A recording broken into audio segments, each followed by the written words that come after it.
Okie dokie. I think we're all good.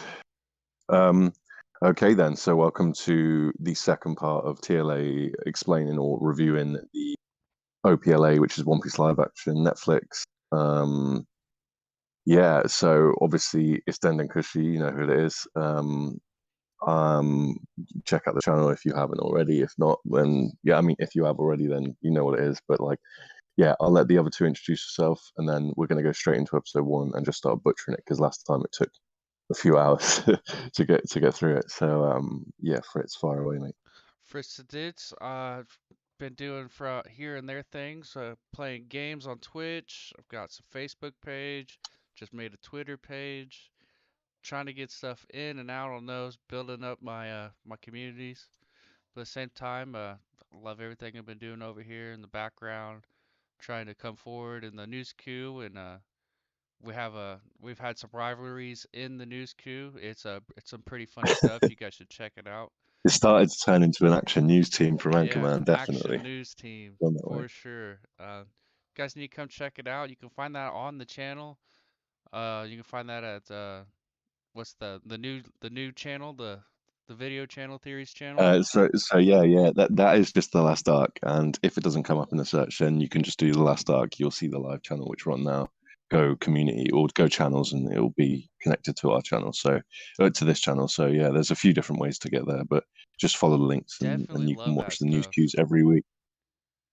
Yeah, yeah, pure gold, pure gold. Lucas hosting it, who might be joining us in a little bit. He's absolutely hilarious, absolute legend. If he does wake up, he will be joining us. So yeah, what about you, Coop? What up, what up? So, Cuba the Red Sea, for those who know me, for those who don't know me, well, you'll get to know me. So, sorry for that. And yeah, excited to be here with the brothers, talking about which I call my favorite part section of the live action. But yeah, excited. The Bro Bros. Cool, cool. Okay. Yeah, man. Um, right, one sec.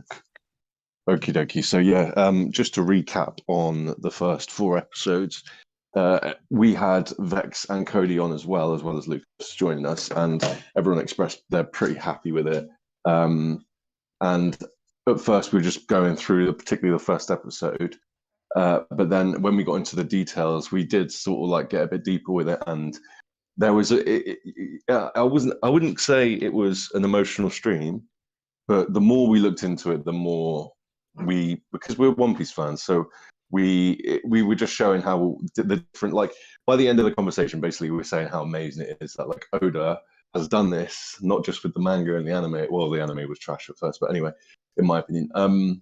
But now he's changed live action. He's changed the scene. So overall, there's a positive reaction to the first four episodes, and now we're gonna talk about five through eight, and we've all pretty recently seen them, so we know roughly what's going on each episode, and some little nuances and caveats of each episode that we'll talk about. But let's just get some first. Let's just go straight with this out of 10. Coop, episode four. Sorry, episode five. What would you give it out of 10? Honestly, I think, as we all know, what is episode 5, for those who have forgotten, episode 5 was a long awaited episode. It was, well, the Bratz introduction, but also Mihawk and Zoro. And honestly, I would give it an 8 out of 10. Because for me, 10 out of 10 is like the manga level, but I think they really did it well. I think the nuance, even, and I think that then you already heard me say that I never believed that Mihawk just randomly came with the Baratie. So I like the twist. I don't know if it's canon or not, but for me, it's 8 out of 10. Mm-hmm.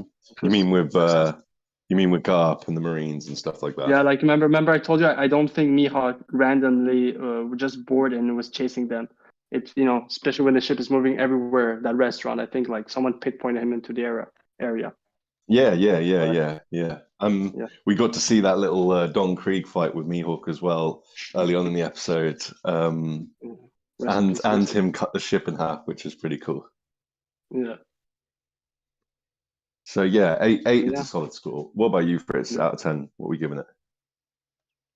Well, I could say that out of finally, like out of all the episodes, I could say this one and every episode beyond here was solid for me. I didn't really get to put my two piece and my 2 cents on like the beginning of the season, and to me it seemed like every time there somebody come together, or when they come together and Luffy was challenged and questioned, every time that he said he was going to become the king of the pirates, it seemed like a question. Up until this episode, this was the episode that changed that. Mhm. Like this and Mhm. everything on was pure masterpiece.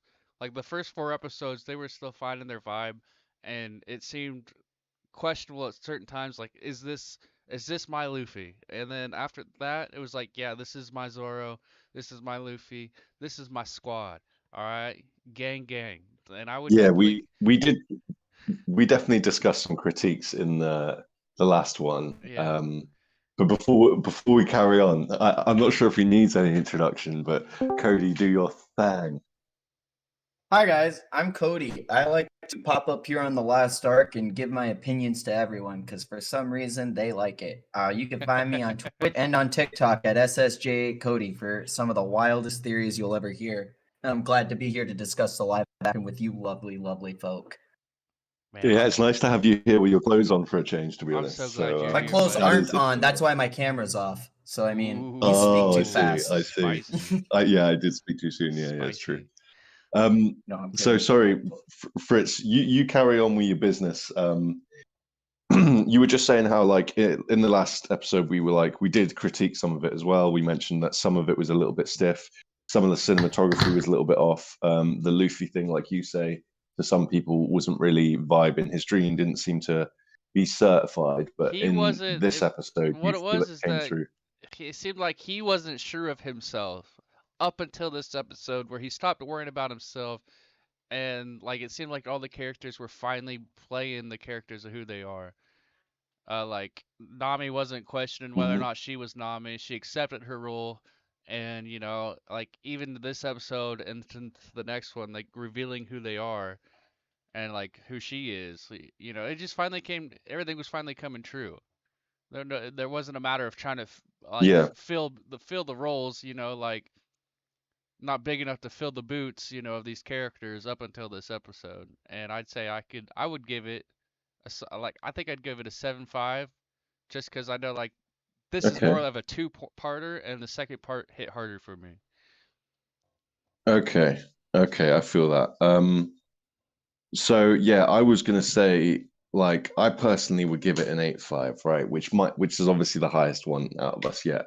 And the reason for that is because we got to see, like, the Straw Hats do their thing in separate, like, rooms in a different way than we had already. Like, it was the first time we saw it in just like little dark booths with like alcohol and that whole Nami and Zoro's conversation they have at the Baratie at night and stuff like that.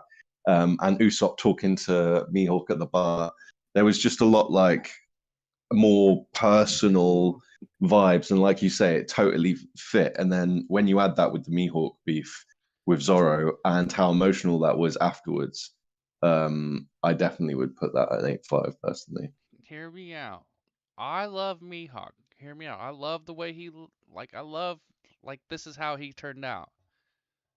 I feel like he could have been more realistic to his character though. Like for real though, he looks more like he spent the most money on his cosplay, you know, out of everybody else. You know what I mean? Like he's the guy that spent My like only like I think he as an actor, I think he's sick at what he's done. yes. But I cannot help but think that there is this like I probably is just like the outfit, but there is this little bit of a cosplay vibe. Like there's something about Yoru that's not quite right. And I was thinking about the Game of Thrones blades and stuff, and I was thinking, no, well, I was looking at it like, no, it does look like a legit piece of metal, but there's something just not quite right It looked about like if Yoru, you and it drop might it, just it'd be because it snap in isn't big half. enough. Like, It's the yeah, handle. yeah, It's it the doesn't like handle. it's plastic.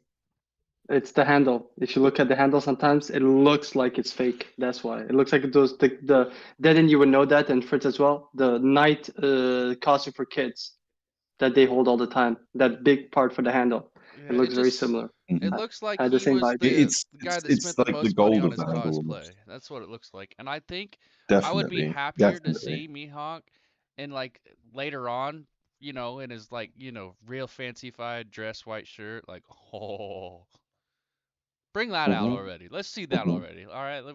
I was thinking like as that episode went on, so I was actually thinking about Mihawk's acting as I was watching it today, and I was thinking that he's actually quite a sick actor, and then like there's this bit where Zorro says to him something like, "I really have like I've followed your work since I was a child," and Mihawk sort of like the actor like flicks his eyes and he goes, "Thank you," and it's like really smooth. Like the guy like he's so like all acting super chill, kind of overly edgelord, but then when Zorro or when the actor does say something to him, like sweet, you could just see as an actor like it's so sick he was like resentful towards it but still said thank you.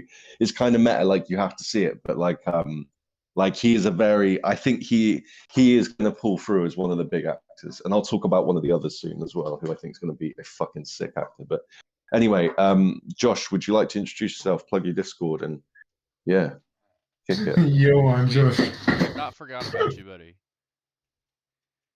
Yeah, if you want to talk Yo, I'm anything, anything other anime, manga, you have my Discord. We talk mostly about mostly about Record of Ragnarok and Jujutsu Kaisen. Yeah, they have some wild Yeah. Jujutsu Kaisen theories in Josh's channel. They got some whack ass. It's whack. Whoa, It's linked to the And TLA it's in Discord Gojo We in the other Thrust. service channel. he's taking that personal. But Cody, give us a out of 10 for episode 5 if you can remember it.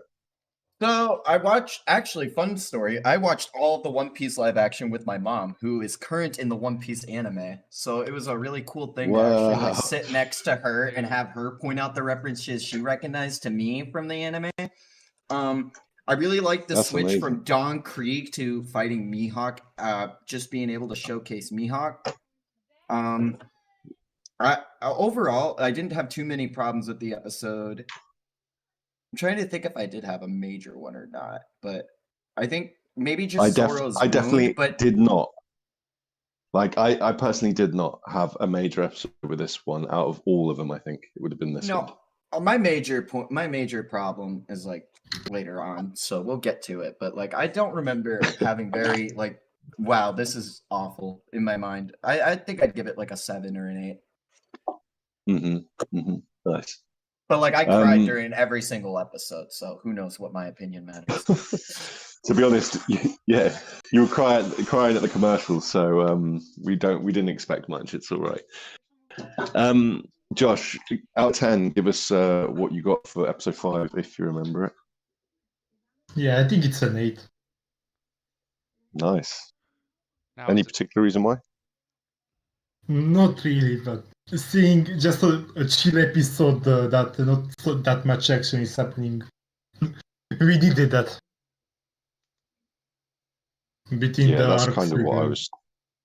Yeah. That's kind of what I was saying earlier. Like it's like I mentioned in the last episode about the series Firefly, and it's definitely that kind of vibe in that episode. It's just very interpersonal, and just you can feel like the whole Nami Zoro connection and Usopp being drunk. You know what I mean? It's all pretty characters stuff, which is all cool, I think. So I am gonna ask a question to everyone, theory time, about something that happened in episode 5. After my second rewatch, I questioned it. Do you guys think the reason why Mihawk connected to Usopp or listened to Usopp, was it because he sensed like hockey connection to Luffy, or was it because he recognized his face looking like Yasop? Like, don't forget, Mihawk seems to be close to Shanks. I find it interesting that of all people, Mihawk he seems to be going near Usopp. You know what I mean? And he looked at him. Yeah. He knew somehow he was a part of the Straw Hat crew. Yeah. I'm guessing maybe because he was telling that story at the time or something. I'm not sure. I'm wondering if the Yasop thing could have played a role as well on why he maybe he started walking like he was Usopp was not even like they even know Mihawk was next to him. So like I'm wondering if like he got curious and then he eventually found out he's part also of Luffy's crew. Yeah, That's because an we have interesting- seen the scene already at this point of. Oh no, we haven't actually seen that scene at this point. But yeah, okay. Yeah. Tori Mori in the chat, Okie dokie. definitely on us. He's listening to what we got going on.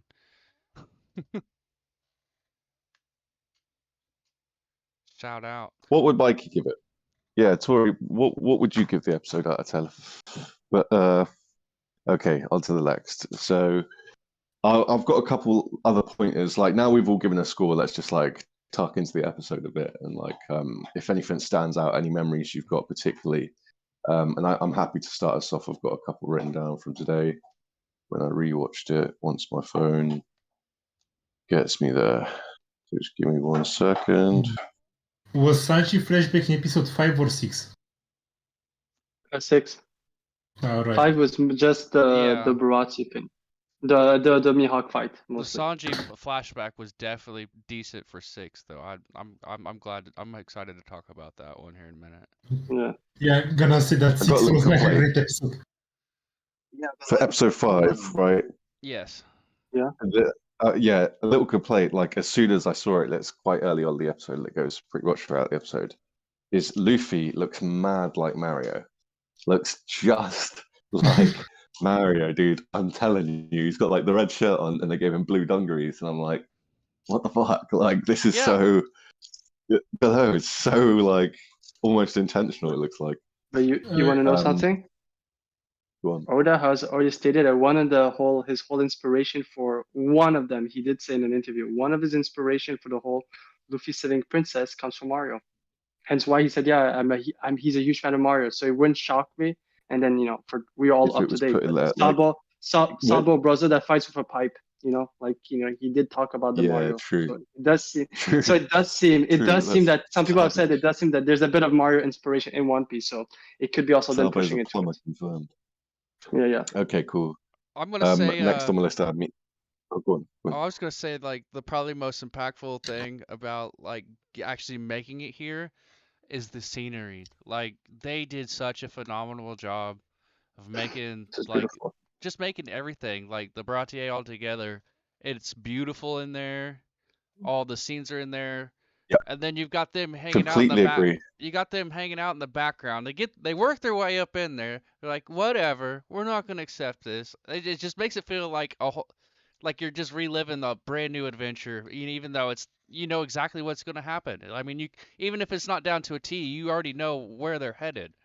But it also makes it feel like it's brand new as well. Just being able to Yeah, I relive it. completely. That's kind of what I was touching on earlier when I was saying about. Hopefully, let me know if Cody's video has any issues. I just changed some settings for the stream. But Oh. yeah,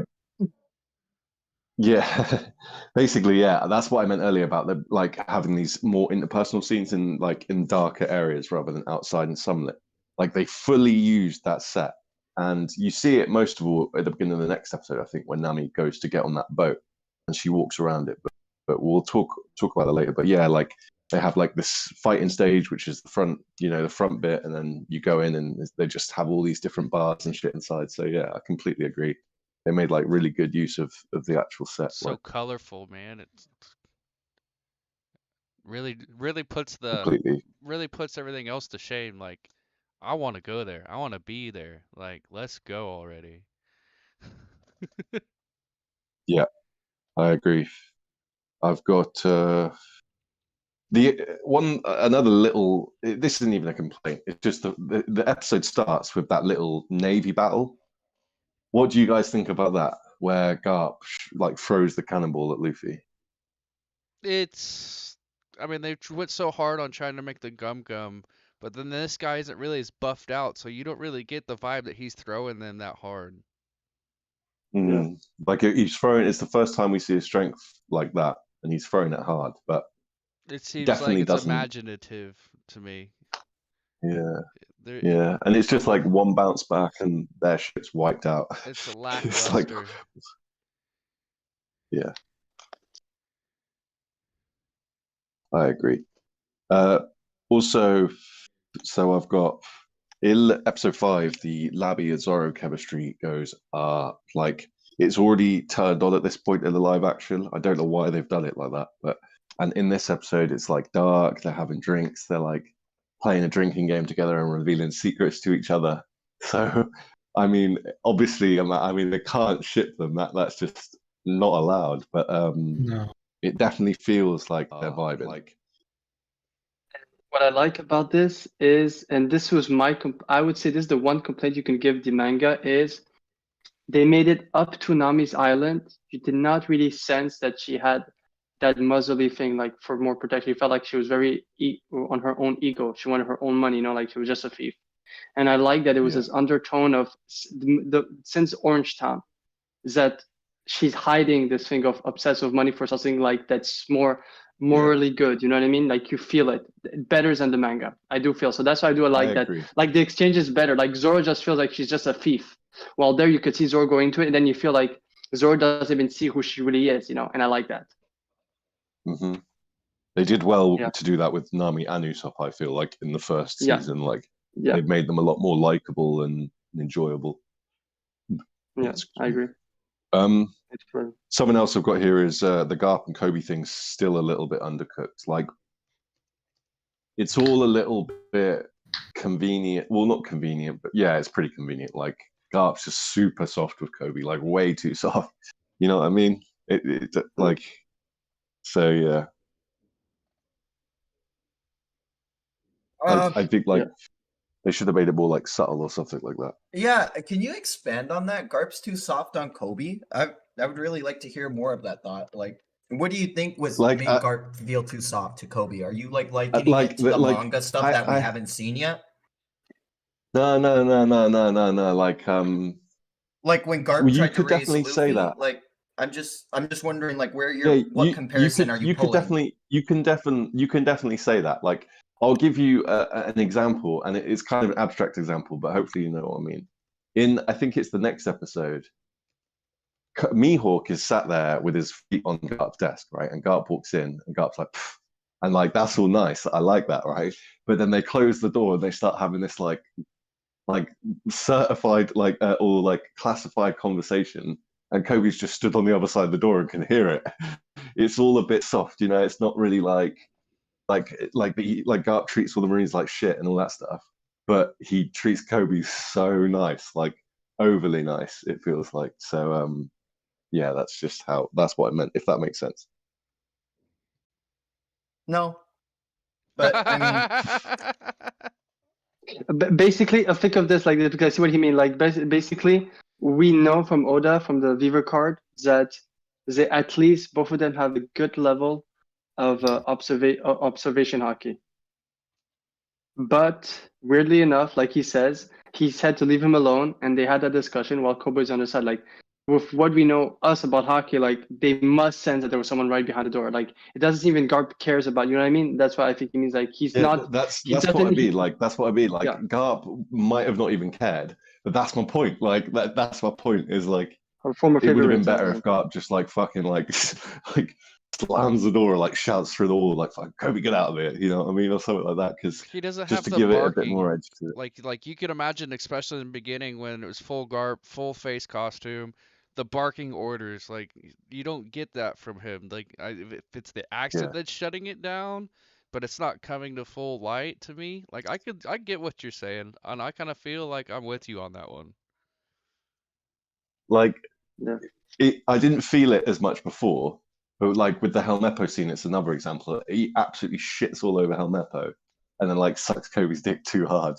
Whereas like I get the Helmeppo shit because like Garp's gonna be tough and stuff, but yeah, he just has this weirdly like yeah, Kobe can just do what the fuck he wants. It's absolutely cool, and it's like I feel like the next couple episodes translate better though, but at the same time, it's I kind of feel like it's that way up until the end of the season. Yeah.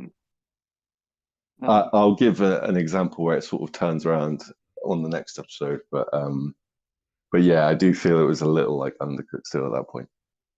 Well, if you guys are gonna break up the whole Garp and Kobe thing, and I've always said the fact of how most of the casting, we all agree, is really on point. Like they really understood the characters that the people have to portray. So they got the right actors. The portrayal is very on point. The more and more, what bothers me is Bogart's involvement in the story. He has more than just a few talking scenes, and it feels like that's. I'm wondering, was it giving hints at Bogart? Yeah, like Bogart seems like. Before we start going off about Bogart, like I just want to make sure we don't lose this Kobe Garp plot point because I got something I want to bring up to it. Oh yeah, I was just gonna say I feel like it's the thing that didn't know because we know that they know a bit more about the ending, so at least some direction, and I do feel like they were hinted about maybe to put Bogart like he's one of those Marines that will be more relevant later on because I find it very weird on how like a lot of characters are on point, and when I see Bogart and the stuff he's saying, I said I cannot base on anything because he's never talked to the manga, so that's why it's really got me very curious. Interesting. But yeah. So, like with the Garp and Kobe stuff, I think that like with Garp being too soft on Kobe, I think it's supposed to be an inversion on how we know Garp treated Luffy and how he would have treated Luffy if Luffy was headstrong at being a Marine. We see an actual like opposite of Kobe being what Luffy could have been if Luffy wanted to be a headstrong Marine and be a good-hearted Marine. And that's why I think Garp treats him the way he is because he sees his grandson in him in some way, shape, or form that he wishes he could have but can't. And I think that's why it is the way it is. I think that's interesting, right there, bro. Yeah, that's decent. Touche. Yeah, and also I think Cody is also what Cody says is actually really on point, and I do think also it's this thing of, I think there's also something familiar of Kobe, since the whole Kobe lore is he's the next Garp. Like maybe there was something like, that was very obviously not a weak aspect, but there was something on how he's viewed the world that was maybe very like reminiscent of Garp, It could be like finally someone who like that does sort of attach to what Cody was saying as well. Yeah. A different version of kind of like what Luffy could have been, maybe like a proxy for Luffy, kind of like the Neville to Harry Potter, if you know what I mean. Yeah, exactly. And that's how I felt when they were playing like the Go game or Shogi. Like, it's like he's teaching Kobe. He's like Luffy would never, but like Garp actually is like excited. He's happy that Kobe's like learning to want to strategize and take planning out like a Marine would. And it's just, I find it very interesting to see that inversion of Garp's character. I understand what you're saying. It's very cute. Like it's a good example that you use because I can imagine Garp dressed as he was on the beach, but with Kobe being like ultra cute. Yeah, I do get what you mean. Like it does make sense. Does anyone have anything else about episode 5 they want to drop? Any spoils? Just the One Piece is real. Okay, cool. Are we on episode 5 or 6? We're 5 right now. Just finishing off. Okay, I guess, are we going to bring up the Zoro wound in episode 6 then? Yeah, well, yeah, that's when the fight is. So we were just talking about it earlier because we're excited. But okay, episode 6, Cody started us off with the wound.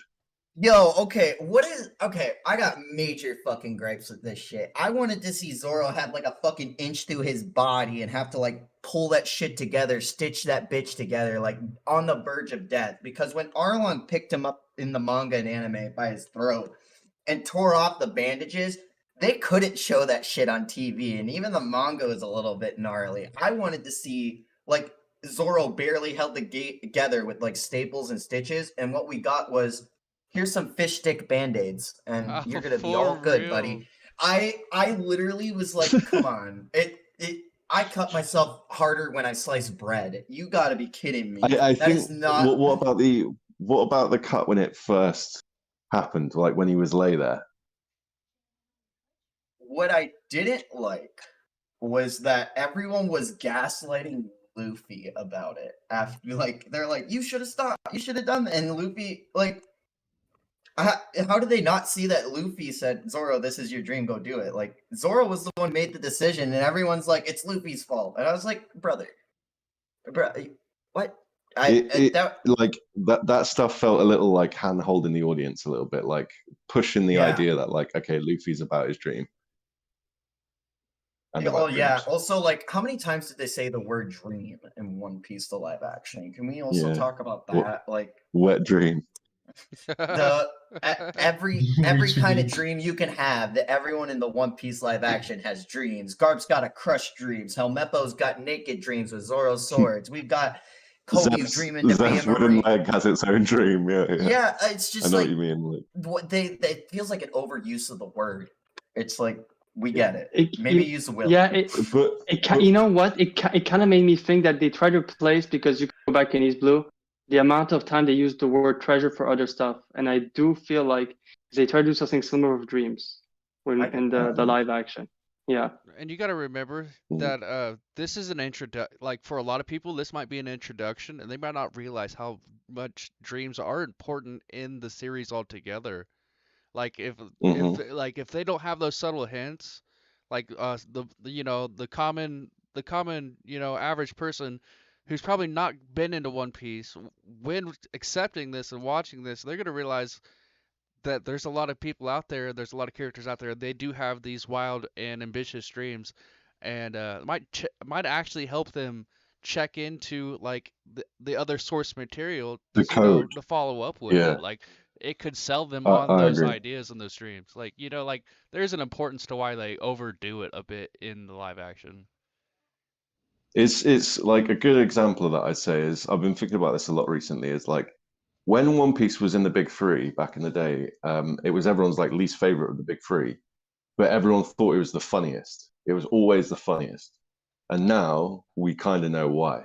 There's relevance to the reason why we're laughing at the story, like, because we know a certain character and what they're about.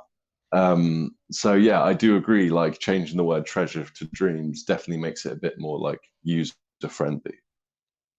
I don't mind with them changing the word. I just think that the overuse of the word is going to make it lose its meaning. True. yeah, I agree with that. And They go not further to and counter backing you. off on it. Sorry, Cube. Yeah, go, no worries. No, It was something just gonna Cody say if said. they back off on it when they further into the story, like that's one thing. But that'll probably be the hardest thing to like remove altogether when they're talking in this show, because like that's entirely what the show's about. I'm not even saying remove it altogether. I'm just saying it 64 times in one episode is a little much. Like, God, you gotta you get the don't need to counter see- out. you don't need to say dream that much. I'm just saying that's one episode too. Like, it's like we get it. We get it. Wake up! Stop dreaming. Yeah, But I will say as that- someone who has like a fear of living in the Matrix, I don't quit telling me I have dreams.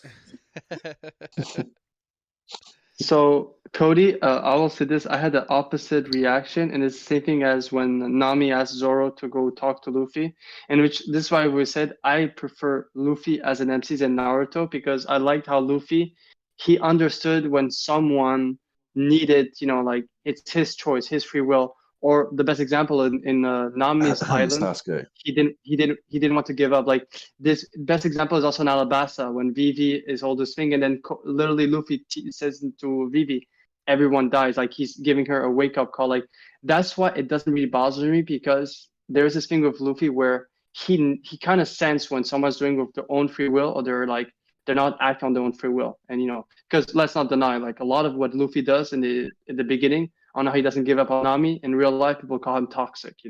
Dude, let her be. She doesn't be your friend. Don't follow her everywhere. Yeah. So I do Yeah. feel like, but I do understand your issue on it, as of course, on gaslighting Luffy. But I think it's something that they need to build up for people to understand Luffy's psyche. Yeah. I get Mhm. that. It's just like, it's obviously Luffy wasn't gonna stand in the way of Zoro, and it's just like it's so weird to me that like the rest of the crew didn't see that after hanging out with Zoro for so long. It was just like it just felt like a little out of place and a little forced to me. But I see what you're saying for sure. Any other thoughts on episode 6 generally? Like anything that stands out before we start getting into some Yeah, scores? guys, I'm saying this right now. I am sorry. I loved a lot of songs in One Piece in the live action, but that track when Arlong is pulling up to Barate, I am sorry. I was like, damn, who is that? And then when they jump out, that was one hell of introduction. I'm sorry. So much better than the manga version. I have I some was hyped up. spots. Yeah, sorry. I I was have really some hyped when Arlong. It's Yeah, all sorry. good. Yeah. I have some spots. I loved how the reactions, like Luffy had to accept his consequences for his inaction in this episode, and and Nami made a point to do so, to put that weight on his shoulders, and I feel like the actual character interaction was at its most refined when it came to that point. It was everything after that. That's what I was saying. Like the last half was actual magic when they were doing this. That was probably the most part that stuck out to me in this episode, because they put the weight of that Yeah. in action Nice. on Luffy's See, shoulders in Yeah, it this was good But to episode. see, like isn't you mentioned that earlier. weight? You go ahead, Den. No, after you, Cody.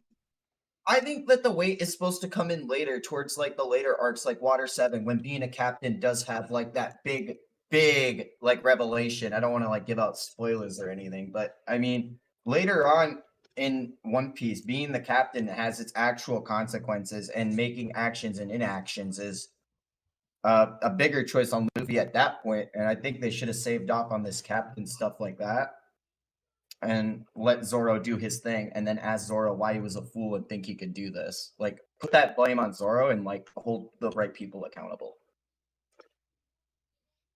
And that way we don't lose that tension that we have later on.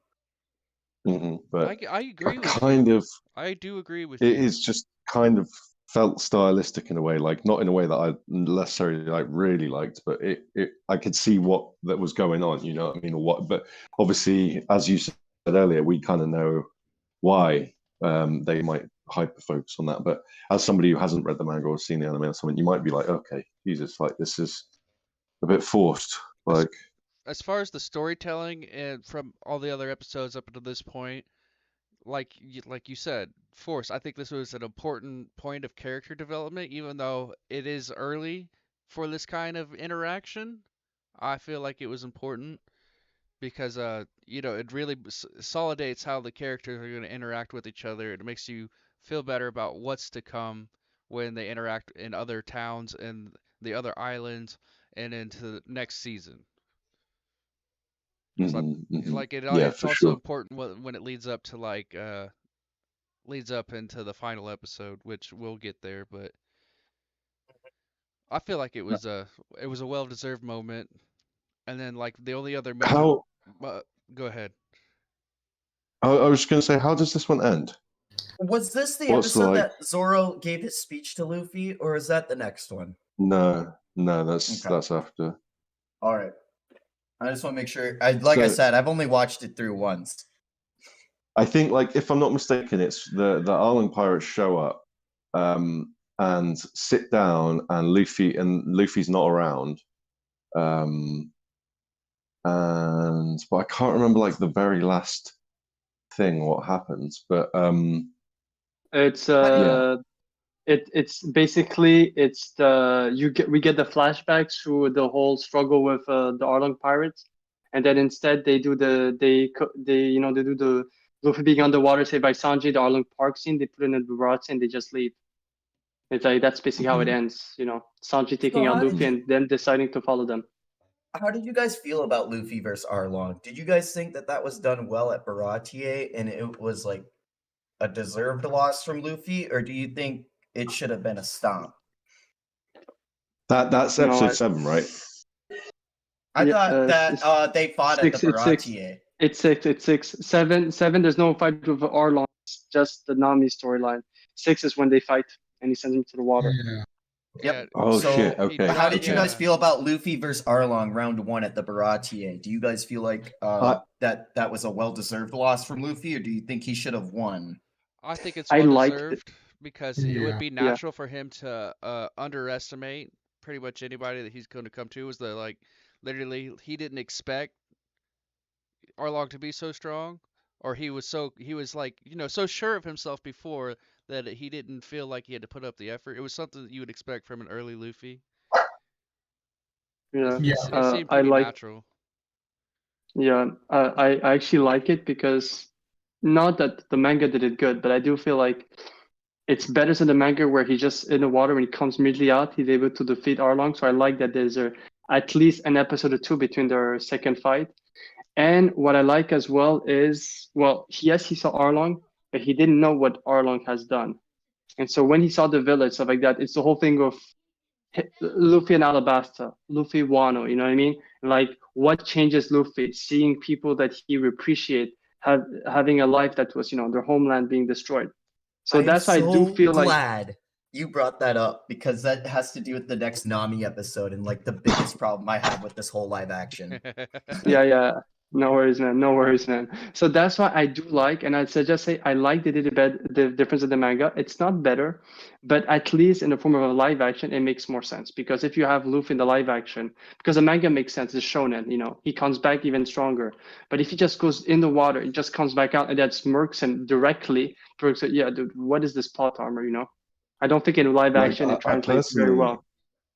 like, I think it worked like quite well, like with how, like the live action shows that, like, in my opinion anyway, that he isn't getting like he can do this all day.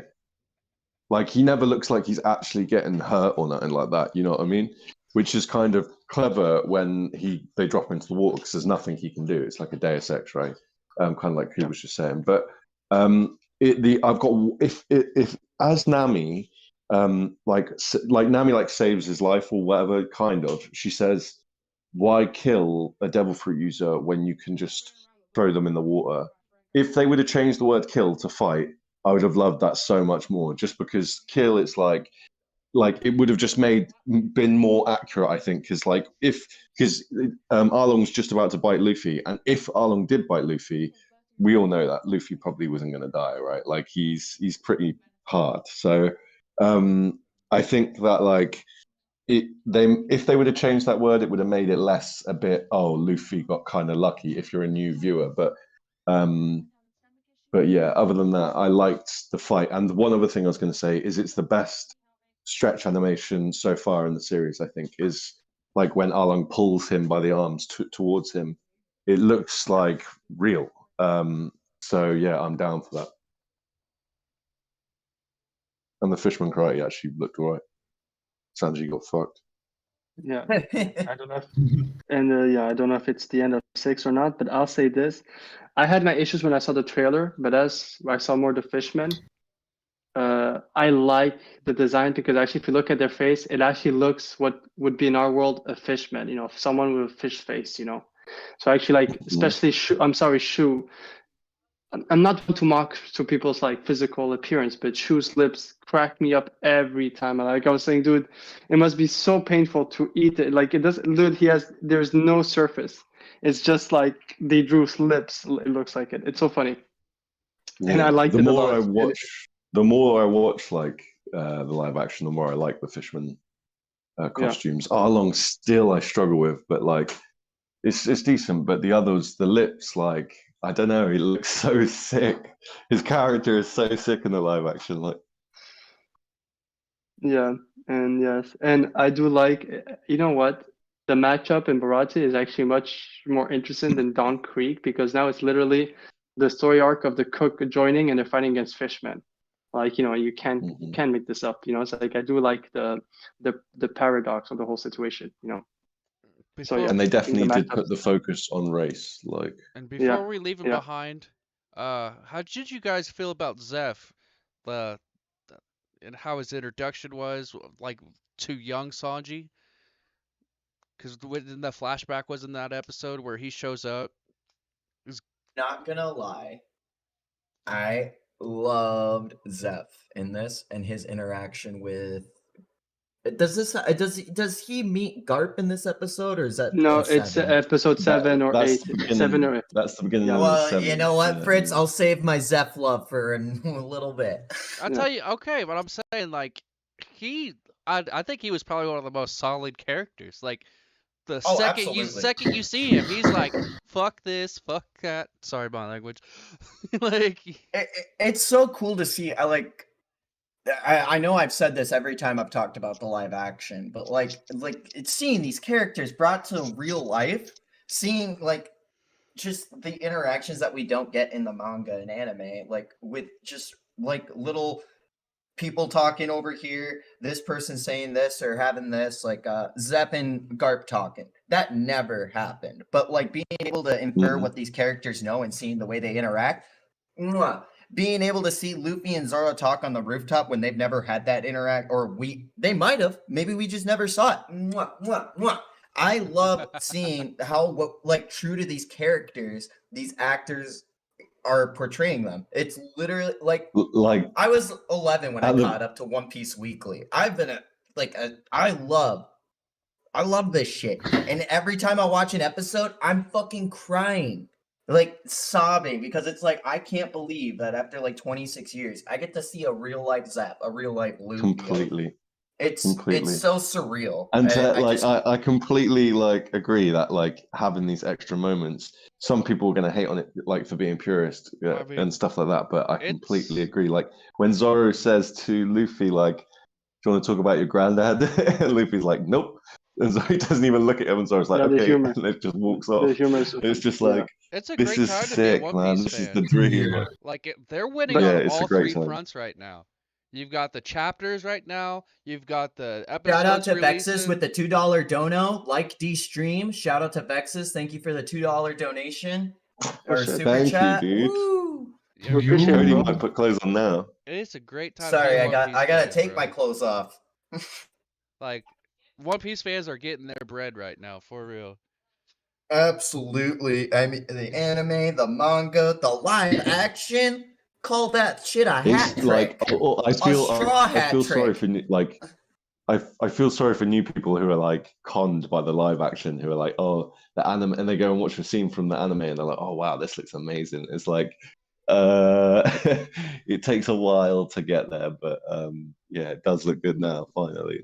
But I will say this, even though it's between 6 and 7 with Zeph, and why I like what Cody said, and I think that then you've heard me say it many times.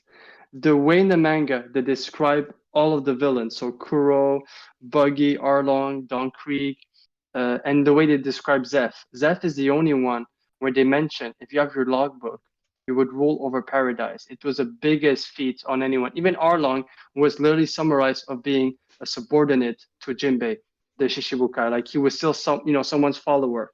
So that's why I like that you get that vibe from Zeph. He's not just a pirate from a different generation. He's also like the type of him pirates, and back in his day. So I did like this representation of him. Mm-hmm. Like he was a geezer, but he was like humble as fuck as well. Like exactly, with Arlong, Arlong was like, I'm going to be the king of the seas, or the king of the, like he's like I run the East Blue, and Zeph quickly replies like, no one runs the seas or something like that. It's like, ooh, okay, Zeph, like you've got your own shit going on. I'll just quickly, we'll get into the numbers before it takes too long. Like, I'm going to give this one another 8.5 out of 10 because Zeph is just so sick. The Baratie is so sick. The Fishmen I've come to really like the acting in them, the fighting. Sanji, I really enjoyed how they did his fighting. And this is what I was going to say earlier as well about an actor who's going to be good, right? It's hard to fully. I'm not sure if you guys know what it means, but there's this thing called verisimilitude, and like Sanji, the actor kind of breaks the verisimilitude a little bit when he's doing this weird accent that's kind of confusing. But out of all of them, he, I would say, is the best. He might be one of the best actors so far in the whole series. Like when he does that speech to Zeph when they leave, that is the most emotional scene in the first season of the live action, in my opinion. Man, I was so close to bawling my eyes out. But yeah, I've gone from not really liking him much to thinking he's a pretty sick actor. So that's why. But anyone else for their score? Shout out to Vexus for becoming a Last Arc member. Thank you for the membership, Vexus. Yo, welcome, Vexus, to the family. It's good to have you join the Last Arc finally, Vexus. Shoot. It's nice to see you've got internet, my friend. He probably can't even listen to us. He's probably just pretending to be there because of the shit internet. Like, Yeah. I'm gonna Fuck it. He put the fucking straw hat with the X up on their hands emote in the chat. Nakama, yeah. I'm gonna Right, give it so what's the scores? Go. 7.8. Okay, And it's because okay. there's no Hachan. But Yeah, Yeah. No Hachi. Yeah, oh my god. No Hachi. How have we not talked about this yet? because it hasn't happened yet. Well, actually, wasn't he here? Just they didn't put him in the fight. There was Right, okay. the poker. Can I make yeah, a the debate? Like, can I make a point here? No, that's Go not ahead. that fiction. Spit. Like, right. Hachi is my boy, yeah, and some of my boys, Hachi is their boy. Like Zagrash is like one of his favorite parts of the story is the Jinbei cover story, not the Jinbei, the Hachi cover story, and like a lot of people, like Lucas has him, Hachi Nosuke as his Thank you, Vexus, for the one avatar for gifted D&D. membership. Shout out to Vexus in the chat. Legend Vexus. Making it rain, Vex. Making it rain, my man. Thank you. Sorry, we gotta shout out those super chats when we get them. Yeah. Cody No, on you're fire Yeah, today. yeah. you're on point, bro. And what were we saying? What were we just talking about? There's no Fishman Island without Hachan. All right. Exactly. Oh, no yeah. Sabaody Like, so without. loads of people love Hachi, right? So I'm not trying to do him dirty, but just answer me this. How would you feel about a dude with all them tentacles in the live action? Don't I you feel think it'd be a bit Power Rangers? When you look at some of these No. other ones, it seems like it'd been way more like it'd been just as easy to make and implement than any other one. And honestly, I feel disrespected because he's not in there. Actually, Fritz, I do have I have a crazy mind, crackhead mind, and I've been thinking as well. But it's like my whole thing with episode 4 when Zoro talks to Kuro and says, "Have you ever been to the Funky Bar?" Which the Funky Bar is the literally the cover story where Django becomes a Marine. Which I think this event is where he faked his death and Django basically joined the Marines. He left the crew. I do feel like considering where Hachan's story follows in, it could be that years ago he must have left the Arlon Pirates and is living with Rayleigh, in Sabaody.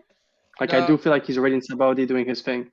They're missing such an important interaction with Zoro, though. Like that whole gag there, them getting back and forth, whether or not how you feel about it, that was like super important.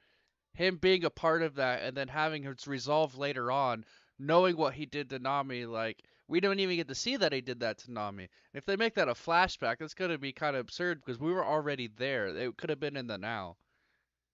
What do Yeah, you think I if do like agree. for season 2, if like Hachi is a part of like remnant Arlong pirates that come to chase the Straw Hats through Loketown, and like they try to like implement him in some other way, shape, or form? Because we know that the live action is okay with taking a lot of different changes with the way they introduce characters into the story, a la Mihawk and Don Krieg. Do you think that there is a way for Hachi to show up in a different point in the series or a different part, say Alabasta, Little Garden? I do think so. Do you think He's a that he will sun show pirate, up right? before Fishman Island then? He's a sun Yeah, he pirate. I is a think it's sun- possible, but Yeah. just, He just was a as his sun- design, it's just so fucked. Like how are you going to Sure. do that? Like, honestly, Maybe, how yeah. are you going to do that? It's not Pirates of the Caribbean. I don't know. They had lips in there. I think that was a little wild. looking. Oh, I might have something actually. Think about it. Hachan was kidnapped by Duval, right? Sure. And Duval hated Sanji. It could be a thing instead. Both Duval and Hachan are trying to capture the Straw Hats because Duval for the Sanji thing, the face, and Hachan for the Arlong Pirates. It could be something like that because it's He literally he's like, yeah. didn't have a bounty until afterwards, and it was a missed shot. Like he's never had an actual. Den, I'm gonna raise you on your how could you make Hachi work with your it's not Pirates of the Caribbean? I'm gonna raise you the greatest film in cinematic masterpiece history, Spider-Man 2. Dr. Octagonopus. If we can make Doc Ock work almost 20 years Brilliant. ago, Brilliant. We can make Brilliant. Hachi work. Yeah. Yeah, I Brilliant. agree. There's nothing I can say to that. I've been toppled. Yeah. You're gonna tell me they blew the budget, like they couldn't come up with something for him? Thank you. Thank you. some polystyrene like somewhere in the back. I got a question for all of you, right? Like a bit off topic, but how is the live action going to cover the cover stories or the information from the cover stories? They won't. That's yeah. The How anime though? didn't. Like, some of it's important. I feel. So Some of it's important. Go ahead.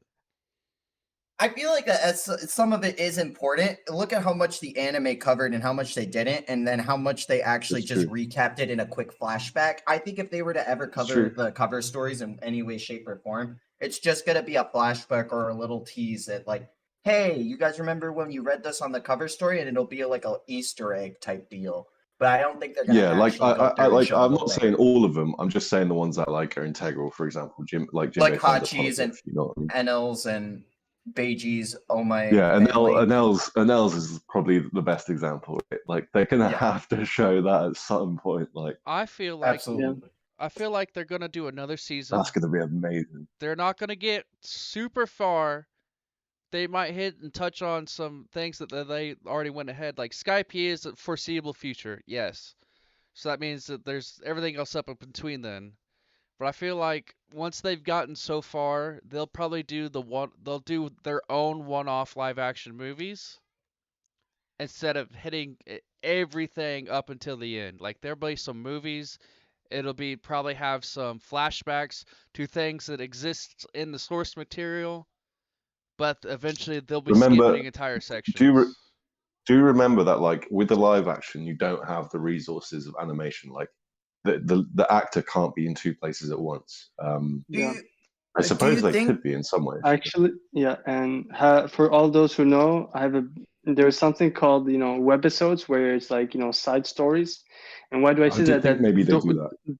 The ones who were the best at this was the guys who were leading the TV show called Lost, which is interesting because one of the head writers is the showrunner Steve Maeda for the live action. So I do feel like, I'm not saying they might do that, but they could do just side episodes that are add on for certain cover stories, because I do feel like Kind of where Walking Hachan's, Dead went with it. Like, yeah, Hachan's or Enel, you can't put it in a story. Like it's literally a cover story that takes off of any the plot line. Like the Kobe one makes sense Mhm. because there was a threat of Captain Morgan, so like this made sense. But yeah, I do feel like some of them they're gonna have to do extra episodes or like side episodes for us to check. Maybe on the what's called during the Christmas time, since it's always supposed to come during summer, they might do like every 6 months they drop like 3 episodes that are based off cover stories. We never know. So I think there's a that's what it Netflix. like characters that we never see again. There's a Netflix original anime. It's not like an actual Netflix anime. It's done by Studio Mappa called Dorohedoro. And Netflix actually, after completing all 12 episodes, sorry, there were bonus chapters of Dorohedoro that they couldn't adapt or make full episodes out of. So what Netflix did was they made a bunch of OVAs to cover those little chapters, and then they fit them all into a one episode with like 6 chapters. Like, here's these little goofy stories all in one episode. Do you think that that's something that they could try to do? I definitely feel like it's an inevitability, because it's so unrealistic to think that they can keep this format and keep going for so long, to where there's certain things that can be entirely skipped altogether. Like even if they just stick to like the main chapters into translations from the manga versus like we was saying, they're not gonna get all the filler. We're not gonna get all of that, and it'll be picky and choosy about what filler we do get far from and in between. Mm. It's an interesting like topic, really. Like the idea of filler and live action like is being changed by One Piece. It looks like, so maybe we'll see filler in the live action, but I'd be surprised because, as I say, like these are real assets. Like you can't just film an actor or an actress for 20 years and then not get any older. You know what I mean? They've got to work with the time that they've got and the money that they've got. They can't just have like 50 people drawing Luffy at the same time. Yeah, I mean, the Yeah. 2-year So- time skip's gonna be rough because they've only got 2 years now to keep going with this shit because we. Mhm. Mhm. But It's Yeah. gonna I- peak, you know, like at some point it's gonna peak. But I do feel like it goes up to episode 6, so it's good with Kobe. But I do feel like a lot, even the whole season 1 of Kobe, just think of Kobe. It does feel like they're trying to get into certain storyline of Kobe early on, or at least hint small parts of it. Like a lot of the Kobe stuff seems that sudden courage that we've seen throughout the season 1 is usually supposed to come Mhm. after the Ennis Lobby stuff. It seems to be I completely very early agree. on. Like it's Yeah. like super centralized. Like there's two Yeah. parts to the story. Like there's Luffy and there's Kobe, and their two journeys. Yeah, and like Game of Thrones, obviously 8 seasons. I mean, that's probably a bad example because the last season was all like choppy and shit. But 8 seasons Yeah. covered a lot of work. So there is a way that the live action can cover a lot of ground quickly, probably, without the use of filler. I'm Yeah. just saying, like, as far as story wise and the way they're gonna do it, it seems unrealistic that they'll have to be able to hit as much as the source material in order without it being completely I don't know, completely. They're gonna overlook so much trying to progress so far that it's really gonna break up, and it's gonna eventually like there'll be a season 2. There'll be a struggle in season 2 for how far they're gonna make and decide when to cut it off, because they already it was already said that there was more for season 1 that was projected and kind of out that they took out so that it had a certain amount of narrative. I agree with you. Like the pace of this season was quite quick, but it didn't get very far. So yeah, we might see a lot more story progress in the next season. Like they might be like, oh shit, like we need to actually keep going. So I don't just want 'em to before go we get too into it, fast, sorry. yeah, I was gonna say before we go, I think we're supposed to go to episode 7, because I think Joshua, what did you think of episode 6? I think it's one of my favorites. The Sanji flashback, the fight with Mihawk, the downtime moments with Zoro, the unconscious. Yeah. Yeah, going into the Well- next episode when he wakes up. What would you give it out of 10? Or 9. Woo. Nice. Ooh, that's the highest, I think. Nice. Yeah, I didn't give my score. I would give it a 7.7 just to not have the same score as Fritz. Okay. Bet. It's just the reason why I say because I think it's between 7.5 and 8. There is some stuff I do feel like, this is my whole thing. One of the best thing I loved is that in the flashback, when they were going down, we kind of saw like Zeph making his kick attacks to limit the damage to him and Sanji and saving him, and that's one of the best part like of the flashback. You don't really get it in that one, but it makes sense. They try to make it very stormy, so that's why I wouldn't put it 8 because that's my favorite part of the Sanji flashback. Zeph is him. Interesting. That's the shout. Cody, let's get a score.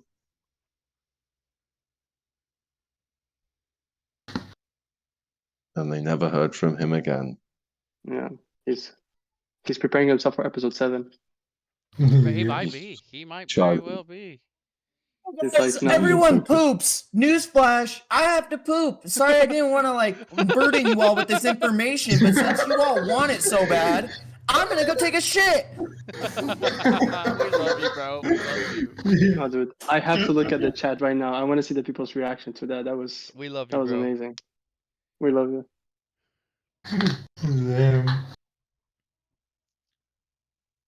I'm But not sure if we so- should probably just focus in on that for a little bit.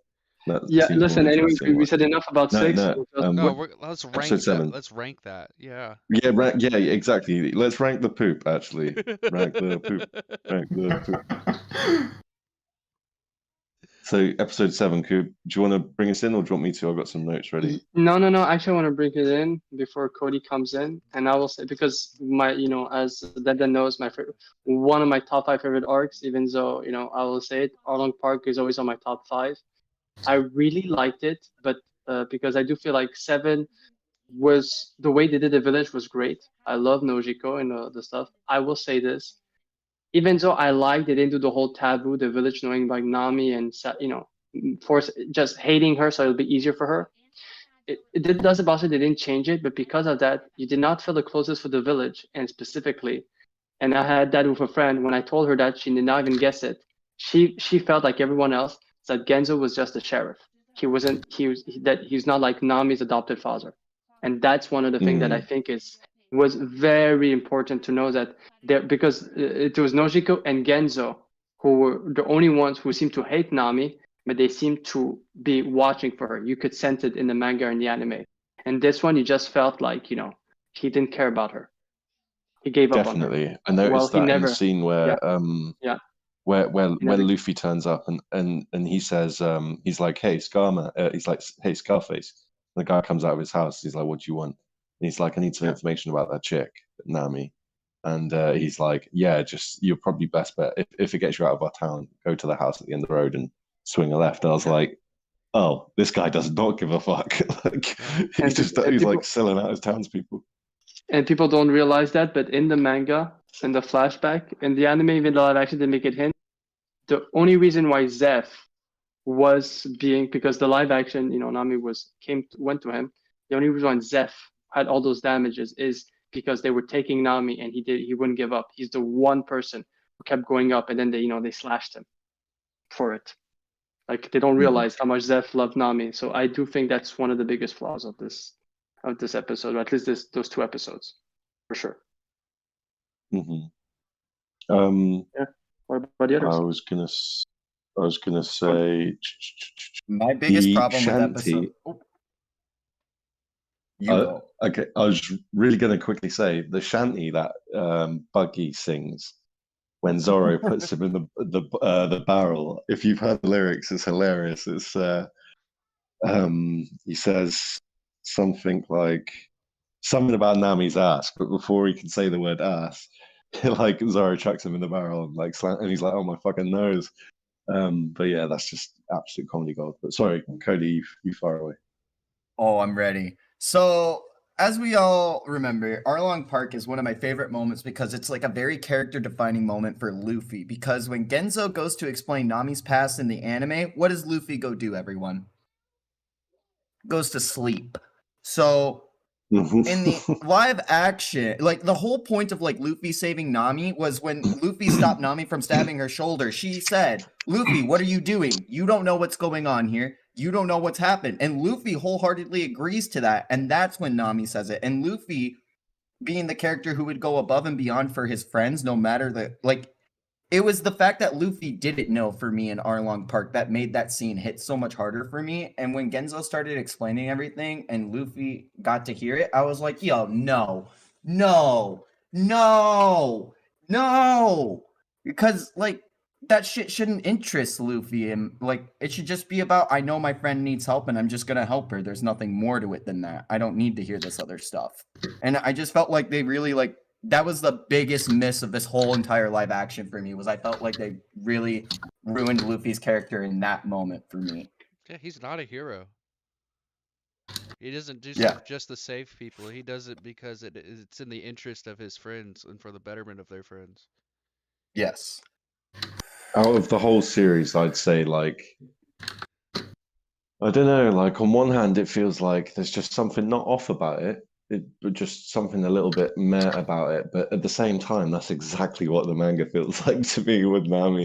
At the beginning, it's just a bit. But like you say, I guess there's some you kind of mentioned it, Cody, as well about episode 5. I think it was there are some major deep character moments that are just not really catered to. It's kind of just like a quick location that they're stopping at. It's like this is my Luffy moment. It's one of my top 5 Luffy moments. And the fact that he doesn't know what happened and fell asleep during the backstory with Genzo made that hit so much harder for me, because when Nami says you don't know what's going on here, he truly doesn't, because he fell asleep and he's Luffy. He's lax and ready to help his friends at any point. But during the live action, having that explained to Luffy, it just felt like You could have he could have been off screen or doing something else. Like, hey guys, I found this weird fruit, or hey guys, look at this beetle. Like, there was so many other things they could have done if they didn't want to have him sleeping. But like, it just really, like, Luffy shouldn't have known. That's like the biggest. That is the only issue I have with this whole live action. Like, out of all of the 8 episodes, that's my biggest gripe, was Luffy knowing about Nami's circumstances in Arlong Park. Luffy should Yeah, have been I like it, and definitely, like just like you're saying, he shouldn't have known. Hell, he shouldn't have even making any actions. He should have been on his ass, laying down, napping on the whole situation up until that moment. exactly. They had a Um, conversation at the Baraye, didn't they, where they were Yeah. like it was when Luffy kind of the penny dropped for him that something's up. You know what I mean? And like each Sanji, Zoro, and him said something about it, and yeah, and it's just a bit like, oh yeah, I agree with what Cody's saying. It's just a bit, It's well, way too rushed for the actual connection.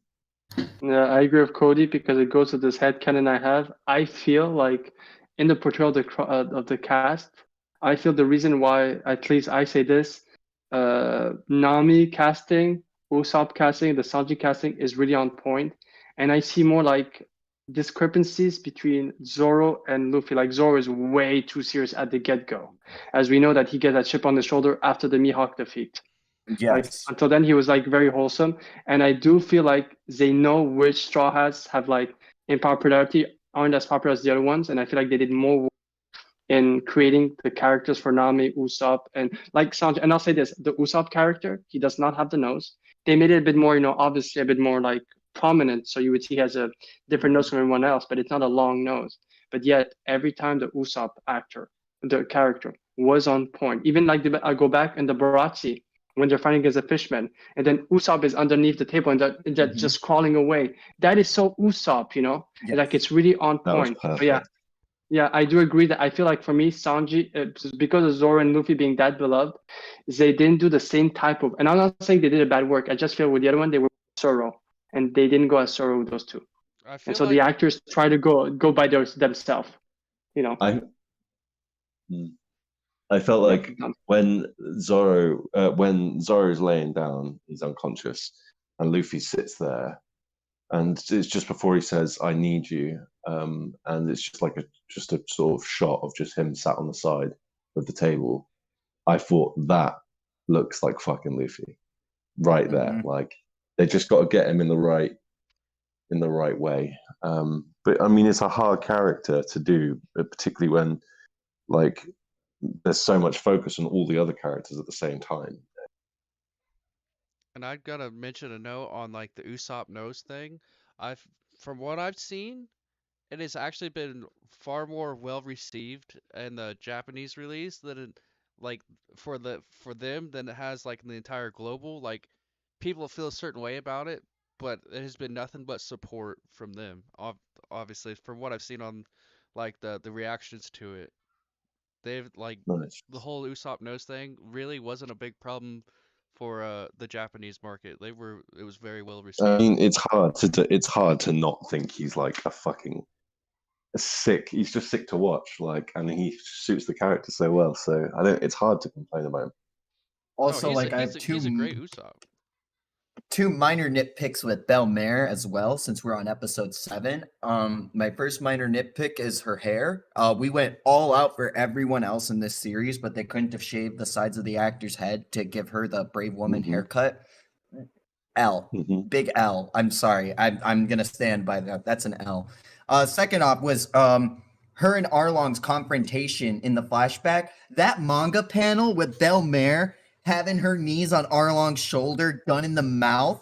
That shit goes hard. Why did that just get turned into Arlong being like, "Hey, I can move. Oh, bam. Hi, I'm big." Like Gun violence. Yeah. I wanted more I know Belmare exactly shine. what you mean. And I I feel know like exactly what you mean. That scene is so deep. Like Everything else I feel like was done well, like with the whole "these are my daughters" and everything else with Belmare's character was right. It's just those two minor things was the manga panel that I really wanted to see was missing, and it really like contributed to helping her make her be that strong female character. And then like the obvious minor, like she had the strong woman haircut, because She's a strong woman. It's literally like we went all out to give Nojiko blue hair. Nami's wearing a wig, but you couldn't have shaved your. I feel like Yeah. they, Amazon Look at Link your. type stuff. I feel like they did her dirty. I feel like she should have been more fine. She was like literally the star of the whole island there. She was the shining light out of like everybody in that community. And like, no, we got like worn out, freaking like dragged out, dirtied up mom. Thank you. Oh my god. So I will say this, and this is something I said I think when I first heard about the live action, and it was for specifically this was one of the scenes I knew they would not be able to do it 100%. That's why I said I would rather HBO having the right over Netflix, because I knew those like the death of Belmare, even though it's just how Netflix is. But I do agree, like the violence of the death is what made the scene. It's so sad to say that, but like we know that Nami saw her mother they could being have even shot. like Sin City'd it, had it all like silhouetted out, and just poof, when that brain's They coming could out have the back. they could have showed just the gun on her mouth, and then you could see from behind Belmer's face, and just you do realize like because Cody is right. Like I don't think Cody's saying that he wanted her to be shot on screen in the face and to be bloody, but to know that the way they killed her, it wasn't just a bullet to the head; it was in the mouth. Not even that. I just want Belmare to have her moment because she's gonna die. Like, there's no point to not give her that moment against Arlong. We know Arlong's alive. We know Arlong's enslaved Nami. There was just no reason to not give the character the shine that she deserved. Wasted I agree. fodder, Or her basically. flashback as Yeah, I a agree. fucking goated Marine. But this Where is why she's I like was. treading really like treading through all the bodies and shit. But this is my thing, and it's just maybe copium, but I feel like especially compared to Sir Village and Baratie, I feel like those are the reshoots that Oda was talking about. Because there's something about those two episodes where it feels like there's something off compared to the two other ones. You know what I mean? The two other islands. Mhm. Like, I feel like- completely agree. Some scenes at the beginning were, and the thing between Shout out to 7 Vexus for giving 7 and us 8. another Last Arc membership. Shout out Vexus in the chat. Whoa. Vexus. Yeah. Yo! Cody is on I'm fire sorry. with the Dog, shout. mate. Throwing it around. Yeah, Cody's catching him like. Welcome to the Last Arc, Josh. It's good to have you on the crew. Yeah, man. To be Yeah. back. Welcome. Good to Thank be you, back, he says. Vex. I'm What a gonna big say man. like also the same for the village. It's like when what's the name of island? I'm already forgetting. When they introduce Buggy and they're in the tent and they go outside and they see how everything's already destroyed. I wanted to see the destruction. I wanted to see the Boogie Balls destroy the entire place. Like not just Yeah. already be destroyed and that's just like how it is. I wanted to see the destruction. Also later in Impel Down, that one joke with the Maggie Ball. It's not gonna hit the same now. Not Well, seeing the Maggie Ball. Yeah, Seems like the only that's a good destruction point. we've That's a gotten in good the point. entire series is like literally the one hut, the one bamboo hut getting flipped on its ass by Arlong. But like out of all the other Mhm. like environmental destruction that they could have shown, it was just already done, and it was just a glimpse. Like come on. It made everything feel a bit small and like the way they've cut it. It's like Nami's just there all of a sudden, and they're just like, oh, they happen to be in the same island, and a little bit. It was I'm gonna say my least favorite episode in the season. And I think. you know, So I will. Oh yeah, sorry. Arlong Go ahead, Park Doug, go looking ahead. like a dude bar, like I loved it though. Yeah. So That's the I will dream. give, because we've been saying the problem of episode 7. The one thing I think was so on point, it was like in the manga, is beyond. The help me of Emily Rudd as Nami, for me, was perfect. Yes. With her mouth thank and her you. face, like you could sense. I said when I saw it, I said this shows that she's a true One Piece fan. Like even afterwards, when Luffy goes and you see all of them, like Sanji smoking when Let's Go, her putting her hand on her mouth. That's what she did in the manga panel. Preach, Literally. preach, Like yeah. preach. It was really on point. So like I said this, between episode 5 to 8, the weakest for me, the episode I've always said is the episode 7. But I think that scene is one of the most powerful scenes in the live action. Fight me on it, guys, but that's how I feel. It's one of the most powerful scenes. It almost helps you know that you could predict what are probably like up into season 2. What are the other moments? Like you know how it is always said that's the part that hooks people, and that is the one thing you expect to be the most correct. It almost tells you what you could expect to be in the future when they adapt to live action. What might be the most correct scene that they're gonna do that's gonna portray a character like. The goodbye to Robesta is gonna be next level. And I will add on this, the best twist they did is that we know that he does the walk. They do the walk. Luffy, literally being the asshole he is to Arlong, destroys and then makes this whole. And I like that for us, the fans, who we know that's what's happening this fight by heart. Well, Cody and I were top 5 for me, Arlong Park. So I'm like, Cody, I do understand. I like the twist of Usopp saying, oh shit, they're attacking the village at the end of the episode, because it made this thing, what is going to happen in episode 8? That's not what happened in the manga. I really liked it. Yeah, It was, and I'll be honest with you guys, I've taken my time to watch the live action. The only 2 episodes where I went very fast, I didn't take a break, I immediately went in, was 7 and 8. The end of 7 made me want to watch 8 immediately. And, I know One Piece by heart, like all of you, so it's pretty, What's the final scene of 7? It's the basically village is being attacked. Yeah, so there's Yeah. You have the Overtaken song coming in, and as they start walking, then suddenly Usopp turns around and says, "Oh, the village being attacked." So they stop the song, which I liked a lot. It got us, the fans who know One Piece by heart, saying, "Oh shit!" And then the episode ended. It was literally the to be continued that we have the anime that drives us crazy. I love that shit.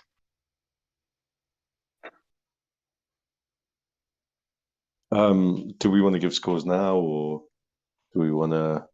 Is there anything else that stands out about episode 7 particularly? I will bump mine up. I will definitely throw down. I'm gonna give it an 8.5 for this one. I was scoring a little lows on the 7s, but I'll give this one up to an 8.5. Wild. I can't. It's a 7. They did my girl Belmare dirty. They did do her dirty. I'm only reason it's up so high is because it's what it's introducing into and there's going to be a certain outcome. It's like a 2-parter. You know what I mean? Like, I get that. As much as Sanji, Sanji's intro and those 2 episodes actually being a 2-parter, that's one I consider more of a 2-parter. Those are just more of a relevation of like one arc, being a certain intro and then an outro. This one's actually a 2-parter to me. That's fair enough. To me, it can't go above a 7 for the same reason as Cody, basically, because it's such a not just an integral part, but I mean, I'm biased just because them panels alone with the silhouette and stuff, I love that shit. So to not have that, it sucks, man. It absolutely sucks, and I hope we maybe get it in a flashback or something subsequently. A bunch of purists, if you ask me. So you ready for my score? My score is going to be the one to shock everyone. I'm giving it a 6, and the reason why, for everything that everyone said, I would have given what Cody and Denton, I agree, I would give it 7.5. But the fact that, and I said it, the fact that those who are not One Piece fan, did not get that Genzo was supposed to be Nami's adopted father, air quotes on it. Like, it's the reason why he got scarred. For me, it's a huge loss. I'm sorry. It's like, it's literally removing a pseudo family member. So for me, that's why I even drop it even less. So for me, it's, 6.5. Yeah, 6.5. Mm-hmm. I think I was more beat up about how the whole Mihawk than I was about how Nami was handled in this episode and how Bellemere was handled. Yeah. I think I was more shut down about how Mihawk looks and about how they interact. I think it's I would almost give it a 6 just for the Luffy Nami stuff too. Like Luffy having to hear Genzo's story, that was a huge thing for me. Like, yeah, I think a 6 is right, Coob. I think you're on something. Yeah, I think I'm going with the 7 still, but I do hear that. I love when I zig everybody else zags. It doesn't bum me out that people giving it 6, because Like there's some when I think back to it, it's because I'm biased. 'Cause I love the story. Like I think, oh, that bit's pretty cool, and that was like pretty cool. But ultimately, like in the long term, ouch, man, they did us a little bit dirty with that one. But I guess For me, they the just best wanted to example skim is over Nami. that's why it bothers me so much the whole Genzo thing. It really like me off on an episode. At the end, it says, "Dude, it's like it is like Frankie. You're getting Frankie's flashback, but you don't get that Tom is not just only his employer; he's his adoptive father." That's how I feel about it. It's like literally you do not see the close relationship, and that for me is that's all about One Piece. It's a relationship, it's a story. So yeah, that's how I'm so Yeah. don't want people to judge me for that. Throughout these last 4 episodes, I do feel like there was a little bit of like Cody mentioned it with the dream thing. Like I do feel like there was a little bit of what's the word? Like it was a bit Overusage, I obvious that think. they were like overdoing Yeah. it a little bit with some of like some of the emotional stuff because it wasn't built up. So it felt a little bit forced, I guess, is what I'm saying. Yeah, I agree. Yeah, it was kind of obviously they only had that like within by the 4th, 5th episode, they were like best chums. You know what I mean? I love you and stuff like this. And it's just like, oh shit, like let it cook a little bit first. But yeah. I will say something because Smokey is talking, and I think he's talking about episode 6 when name drop Nolan's Nolan story. Just saying, then you're holding a huge book with different stories. I feel like that's the Bragman books that Nami's holding in her hands. I love that Yeah. that little Easter egg. That Easter egg was really good. I Yeah, think there's going to also- be a lot of that when we look back. Yeah. Yeah, also Yeah. in that book, there is a reference to Panda Man. Yeah. Yeah, there's Panda Man in the live action as well. Yeah, I've heard and seen I think a picture as well. Yeah, I think I see Yeah. the picture. Mm. But yeah. So Is yeah. any other scores need to be given? Yeah, mine, an 8. Ooh. So Uh, someone is redeeming the episode. No, I mean, yeah, it's good. This is the episode that the Straw Hat crew really was born. Zoro declaring his that he's gonna be the right-hand man. Sanji joining the crew, and also at the end of the episode with Nami finally getting help from Luffy. This is the episode that the Straw Hat crew is born. Mm-hmm. It's true. It's true. And there's some bits that are like super emotional, but yeah, other bits just tight, man. I guess like they're in a difficult position because they're trying to flip like each character in 2 episodes, and then you're stuck with like Nami and the finale of the season. So it's like, shit, they're kind of difficult, man. But with all them scores, shall we move on to the final episode? It's Yep. time. Let's do it. Okay, cool. It's a 1. Nah, I'm gonna give it a 2. So, what do we all think about the finale of the first season of the One Piece live action? Try not to cry, Cody. Let's go. It's like Challenge failed. I'm not crying. I'm just like stressed. It's like how Luffy versus Arlong was all right. Mhm. It felt a little bit. I don't know. I don't want to say anticlimactic. Is it wrong for me to say I preferred Luffy versus Garp versus Luffy versus Arlong? Yeah. Is that a hot take? No, Is I was about to. I can agree with you on that.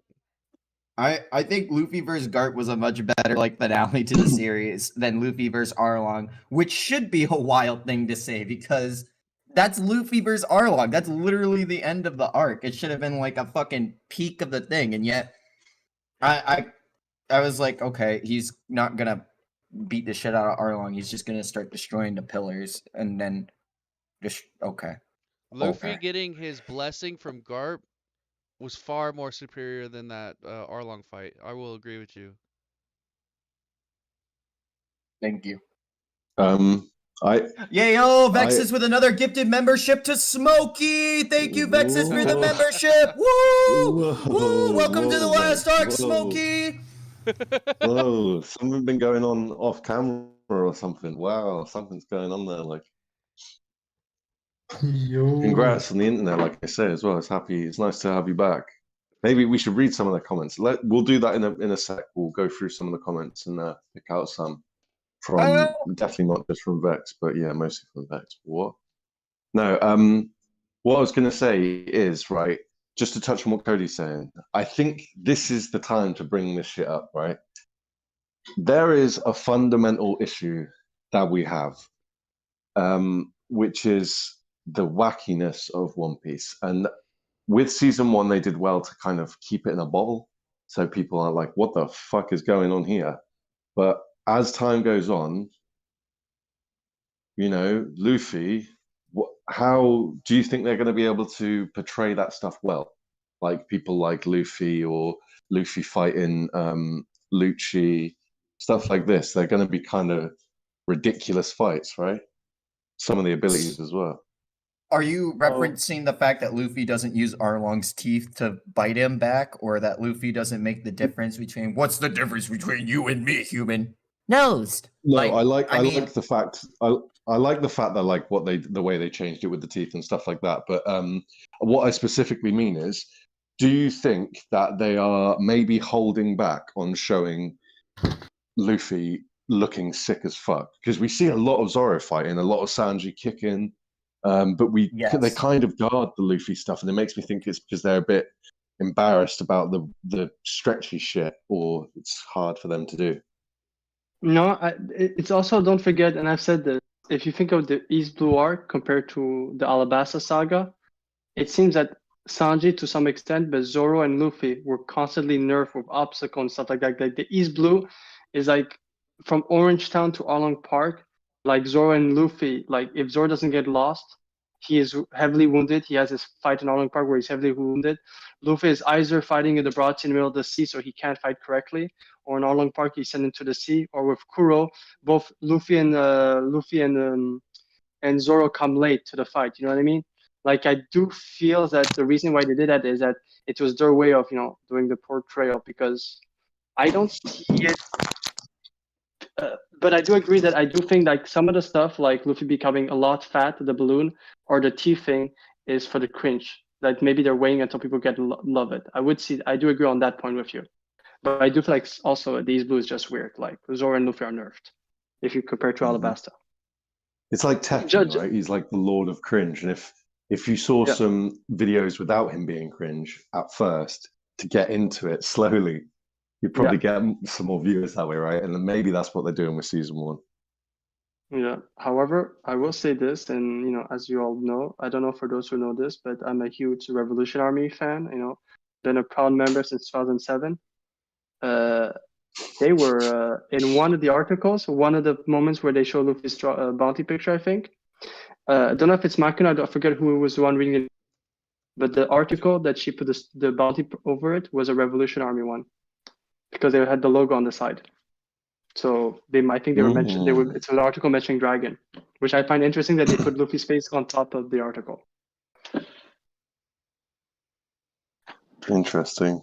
Like, when I think about all that stuff, I get so excited to think about what could be coming. What's possible. And for those who think, what do you mean? How do you know it's Revolution? Basically, the bounty picture on the left of it was a logo that was on the article. It was Revolution Army logo, which is cool. But yeah, I will say this for the episode 8. Even though I agree with you guys, I prefer the Garp fight with Luffy's and the Arlong. However, the Arlong actor was for me the best character in that episode. His speech, the way he called Jinbei a lapdog, all those stuff. His hate towards it, I loved it. Is that I feel like it's even better. You kind of get the vibes of Hody Jones' hate in Fishman Island, but with Arlong and Arlong Park. Like, I feel like you could say, I'll let you go, then I'll say afterwards. I feel like with Oda having the ability to retell the story, with having the foresight of Fishman Yeah. Island and Hody Jones, like you said, you can easily more accessibly see Arlong's justified rage and the parallel that Oda drew from Arlong being Malcolm X and Jinbei being Martin Luther with those racially motivated Yeah. tones that Oda set in the series. You can really, really, really feel it, and I really do like appreciate that they took the time to make that change, because it makes Arlong feel like such a more prevalent villain, and he'll have a more prevalent role throughout this story as being like, well, this was the Fishman who felt this way. This was the Fishman who wanted to rise up, and I really liked that. Yeah, and like I Like said, within this the 5 one. minutes of his character being introduced in the episode before, in episode 6, sorry, that the word he's talking about race straight away. Yeah. So like I completely agree. Like it's a lot more transparent. It's like people like you cannot. I love Arlong Park, but I'll say this: Arlong, you do not get his hate to have real values until Fishman Island, and you felt like, especially how he talked about Jimmy being a lapdog and stuff like that. You feel like it's not one-sided. He just doesn't hate them like Hody hates them because he hates them. You felt in that episode 8 his speech, episode 7 that speech where he goes at the end, like hyping up everyone, and then in 8 you feel like there's background. He did not start hating people. You do feel it. So yeah. Yeah, I That's why I also just like think the little foreshadowing at like Fishman Island and how he had already said, well, my clan would never blah, blah, blah, blah, blah. Like, I like how Arlong really is holding the world accountable to everything. Like, you enslaved my people, and then when the Fishman, you would rather serve under these human weakling. Like, Arlong's really putting him to it. Like, I respect it a hell of a lot, because there, as we do know as One Piece fans, slavery with fishmen is still a thing in Marijois even. I hate to say Arlong's fighting the good fight, but it's hard for me not to want to see his point of view, and I think that that's a really that's a way that they've written this character well. In that scene in episode 6 I was talking about, he literally says like and it's emphasized so hard, and I really like how they did it. He was like, you've actually never seen someone like me. He's like, I bet you've never even seen someone like me. He's like, all you know is that we wash your dishes and fix your ships and stuff like that. And it's like, fuck, dude, like, fuck. And the other guys just sat there, the white dudes just sat there like, fuck. Like, yeah, no, honestly, it was, and I like the actor in episode 6, so I'm going a bit back. You can check that out. The laugh is literally Arlong's laugh. He had the same laugh. It was crazy when you think about it. He was able to imitate the same exact laugh, which is crazy. Yeah, it's the same as Blackbeard's, right? No. It's the Arlong laugh. Shahaha. Blackbeard is the Z. Him is with Shah, like shark, I think. Shahaha. Yeah, and like Blackbeard, they both had this thing where they make it like deeper, and he did the same thing. And if you look at the anime, if you look at the anime, it's very like, I'm not saying it's the same one, but I think in terms of laugh, it's very, very close. It's very close. So yeah, like that's why I say I think the actor for it really was the Buggy. People like talk about the Buggy casting. He should be also mentioned. He really sold his role. He really did. He went 100%. Yeah, if y'all need a Blackbeard, Cody's out here. He's ready. I'll put on the pounds if y'all really need me to. Yeah, I was gonna say, man, dude, I've seen you. I've seen you in real life. Cold Steve Austin to the story, like, then Cody's your guy. So I feel man, I want to be Blackbeard. I want to be a menace. Cody. Okay, my advice, because I seen you on camera. Go to a Five Guys, Wendy's, any other fast food joint. Start eating up. You have no clue. I worked at a Wendy's for a year. My metabolism is fucked. I'm 27. This shit's not happening. I've tried. You need to go. You need to look up how to dirty bulk, but don't do any of the exercising. Yeah. No, I like exercising. Running's fun. There is a perfect You're never character gonna for get there, Cody. bro. You're gonna have to chain your ankle to the ground so you don't move enough, so you're not burning. All right, I'll be Bon Clay. I hear it. No, Cody is perfect for Van Ogre. So, put me in Van Ogre. Anybody else mention you guys talking about? Cody is Bon Clay. you guys were talking about Kobe earlier, right? And how like he's getting blown up, like he's getting his head just filled high to the sky, and then like at the end of this episode, it was just like that once again, like totally getting glowed up, telling his they're gonna get Garp's freaking training. It's gonna, some would say it'd be one of the kind of worst kind of punishments, but if they're sitting there just excited, like grins to the sky, like Yeah. they just Poor guy. pretty much just broke formation, talked out of line, and then now they're getting high fives in the background, like. Yeah, it's so true. Yeah. But I think you know why it didn't bother me, and it's because of what, I don't know which episode it was, where Garp explains and he goes deep on why he refused promotions, which I liked, So because of that, it does give me some understanding of, like, if it was someone else, he would have reprimanded them, arrested them, fired them, I don't know what. But I think it's that it was never his choice. It was never his decision. And I think maybe like at least this portrayal of Garp is someone who he might not be happy about it, but he'll respect someone who takes a stand for his own decision. Basically the reversal of Akainu, what he said to Kobe. A Marine has to follow in line.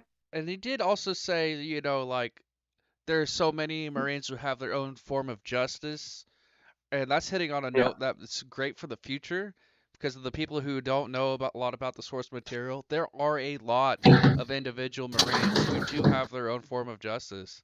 They're completely opposite sides of the spectrum. Yeah. And yeah, interesting it's enough, I like that you brought that up. I've been thinking about that recently. Like, it's not until like midway through the story that you kind of really understand, like, oh shit, okay, the Navy, they're not just like weak as fuck. They're just, lots of them have their own agenda going on, and it's just a government, like just like our governments. It's the world nobles and Marijois that are the ones that are like super sus. And also, I like it as well, what just said Fritz, because it's very interesting. The only one Marine that would have had real to not have a sense of justice is Garp, for that reason as well. So I do like that you brought that up. I think that's relevant, But yeah, so do we want to give some scores for this bad boy, and then we can then start put some closing thoughts out there on the whole season? I give it a 9 just for the barrel scene, with the actors being shown to have their dreams and having those same dreams as kids, and the transition, like the way it was shot, everything was beautiful. I think 8 or 9 just for the like barrel scene alone. The Usopp versus Chu, there was so much to love about episode 8 that even with the nitpicks I had, I would still give it a 9 or even a 10. Like, they really hit those high notes really well. I have to say the Usopp Chu thing was real nice. Like the practical effects they used, like he got fucking blown away. I had to follow through with my last ranking, just because they're like put together. As like I said, I consider them the two-parter. I will go with another 8.5, just because, like how even Cube said, he's watched 7 and had to immediately watch 8. Like it was just it's an extended form. You know what I mean? It still sits there with me. Arlong wasn't what I thought it was gonna be, but the interaction with Garp and the blessing and you just get blown away, but also turning his shoulder like he does, and then I think it all worked out great.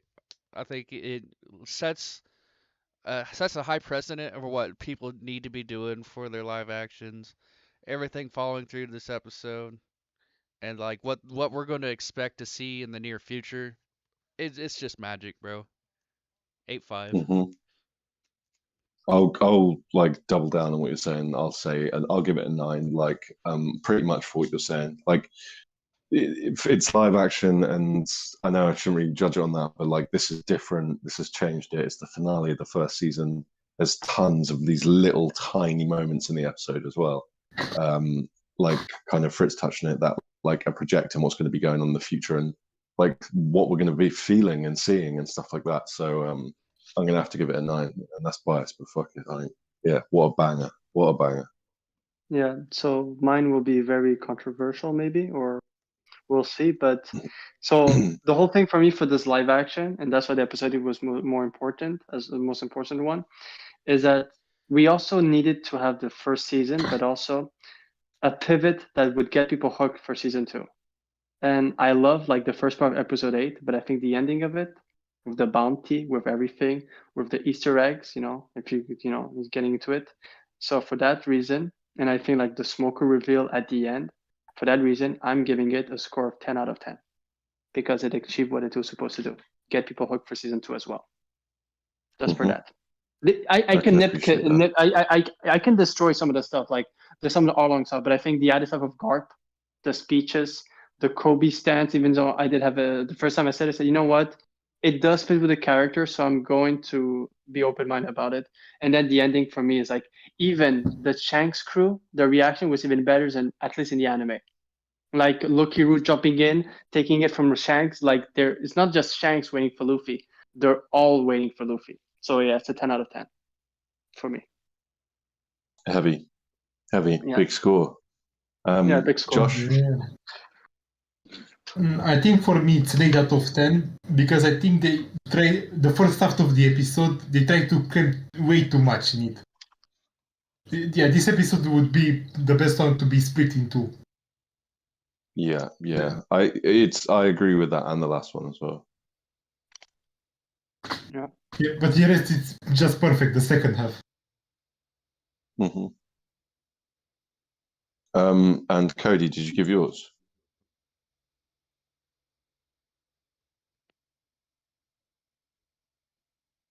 I think he's pooping. You're Pooping, right. yeah. Okay. Yeah, he must be pooping. Yeah, they do call him Cody Two Poops. Okay, cool. Right. So What- Cody gives it a 2 out of 10. Yeah. So I was gonna say, you know what they call Cody, SSG Cody, God code, SSG God when he goes to the bathroom. That's why. Oh, come on. Did you guys know that I was muted this whole time? That's crazy. No, you were not. We didn't know you were muted. That's awesome. Okay, I gotta figure. Did you guys? Man, how long have I been muted for? I'm trying to remember what the last thing I said Dude, was. we Did I haven't give we you- haven't heard you in 5 minutes. In the last 5 minutes, we haven't heard you. I think I'll I was get you the that. Can I only give you one guys that, the I think I was the only one that barrel could see you scene? on the screen. barrel scene? I saw you barrel. I gave you guys my thoughts on like how well the shot was shot for the barrel scene and Yeah. how much I like Yeah, that. yeah. Like a 9 or 10. Definitely, I could nitpick it down from a 10 to a 9, but like, what's the point? I loved it so much. It set up Yeah, I everything agree. that it's supposed to. It really like put the right foot forward for live actions going forward. I think that like this can work if you can take the absurdity of One Piece and make it into something like this. There's no reason that any other anime could not do this. I think this is a really good precedent to set. I think it's like a 9 or 10. Dude, Yeah, the I think freaking it's a bounty game changer. posters going out, dude. That itself, like everybody just like hyped over it, dude. That was Yeah, cool. man. I'm excited to see. I hope they do get a bit creative with other stuff as well, like that the bounty posters and the title cards. They just real nice touches and a blend between that, like sort of the comic and the it's like real life, the 2 dimensions. You know what I mean? Like you can feel both anime and the manga and the live action when you see that stuff. Like, How bad would you be hurt if like when season 2 comes out and it just starts them off, they're being like chased through the freaking desert in Alabasta, and then they flash back to what happened to going up the reverse mountain, and like half of that episode is the flashback, but it introduces you into some chaos. They're already further along in their journey. Like, would that hurt your feelings? Yeah. Yeah, I'll say this. Town. I don't want it to happen for one reason, and one simple reason. I don't want to get to know Chopper before we get Drum Island. I'm sorry. You're right. You know, You're if they right. go straight to Thank Alabasta, we'll be spoiled by Chopper. Also, how are they going like, to do that? Flashback is so wholesome. I'm sorry. It's like Nami's flashback was deep, but the Chopper one was the first. I think a lot of people started getting very emotional. I like, need Nami to the bit- How are they spit. going to handle Chopper? Yeah, Oh, dude, fire. that's a I need million. to That's a see- $1 million I question. need to see the rabid rabbits attacking people. Like, Listen, we're all getting ahead of ourselves. I'm gonna spit. Little Garden needs to happen, and I'm sick of people saying that it could be skipped in the Netflix live action. Number one, Dory and Bragi are the exact reason that Usopp can talk to Oimo and Kashi in Enies Lobby. Okay, cool. Also, Dory and Bragi set up Big Mom's strongest attack. Like, they foreshadow that shit. Ikaku sovereignty. That's fucking awesome. Cody. Number three, Dory and Bragi, no shank. We cannot not meet Dory and Bragi. If I hear another one of you motherfuckers out here on the YouTube saying Little Garden can be cut, I'm coming after you because it cannot. Little Garden is quintessential for Who said fucking it? One Piece, and I'm sick of No, I heard it on like one of the live action discussions I was on, and I was with real people, and I was like, I'm gonna spit now while I have this moment. Little Garden Cody- needs to happen, and it just needs to. There's I just wanna no know- ifs, So- ands, For or those buts. who don't, I for wanna those for who don't know, fact Cody who has said a that little shit. garden. So Um, Cody, yeah, I I love will that shit. I hope they don't miss that. I agree with you, and this is what I've been thinking about. Like, and as everything that they've been going deep onto Alabasta Saga is all stuff mentioned in the Whiskey Peak Island.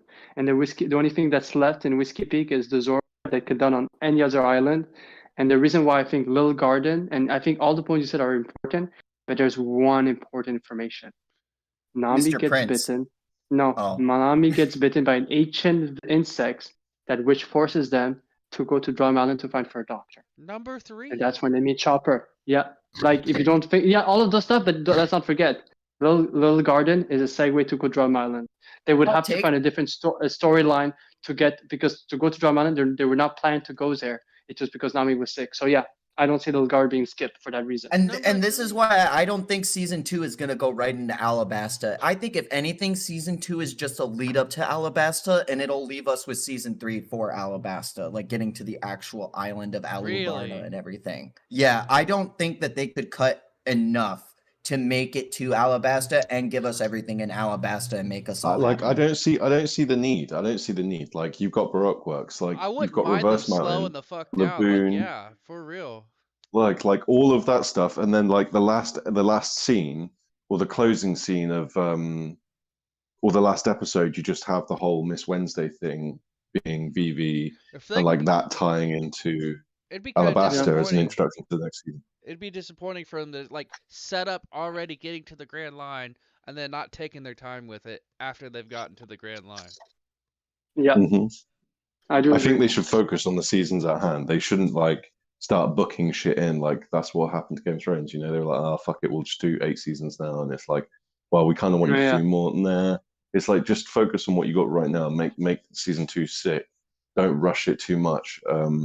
Like Little Garden, for example, it's such a like key thing for Usopp, but not just that. It's like such a loved moment in the story and so cool. Like, why wouldn't you want to put that in and take the time if you have the option? Like, Yeah. even if And it's I always just say this. some sort of I want to see speed the run or giant something. skeletons The lay Zor- across the entire island. Same. And Same. also, I said this, I could see it with everything that's been removed from Whiskey Peak. You can easily have the battle in Little Garden, have literally all those bounty hunters under Mr. 3, and Mr. 5, And so, and then, we know Zoro gets taken by the wax birthday cake, right? Where it makes even more sense. I thought of it. Well, let's say Zoro gets that after fighting against 100 bounty hunters. He's tired. You know what I mean? Like, it feels like, you could do stuff like that. So, yeah. And there- I the also big see thing- Alabasta as a whole season itself when you look into the deep in it. The big thing I want from season 2 is when we go to Logetown, Oda had to cut a bunch of stuff that he wanted in Logetown to make sure that the Straw Hats could Yeah. get to the Grand Line by chapter 100. If we do Logetown in the live action, I want everything that Oda had to cut and wanted to put in Logetown to be put into the live action. No ifs, ands, or buts. Yeah, I there's- want to see Usopp fight that sniper guy.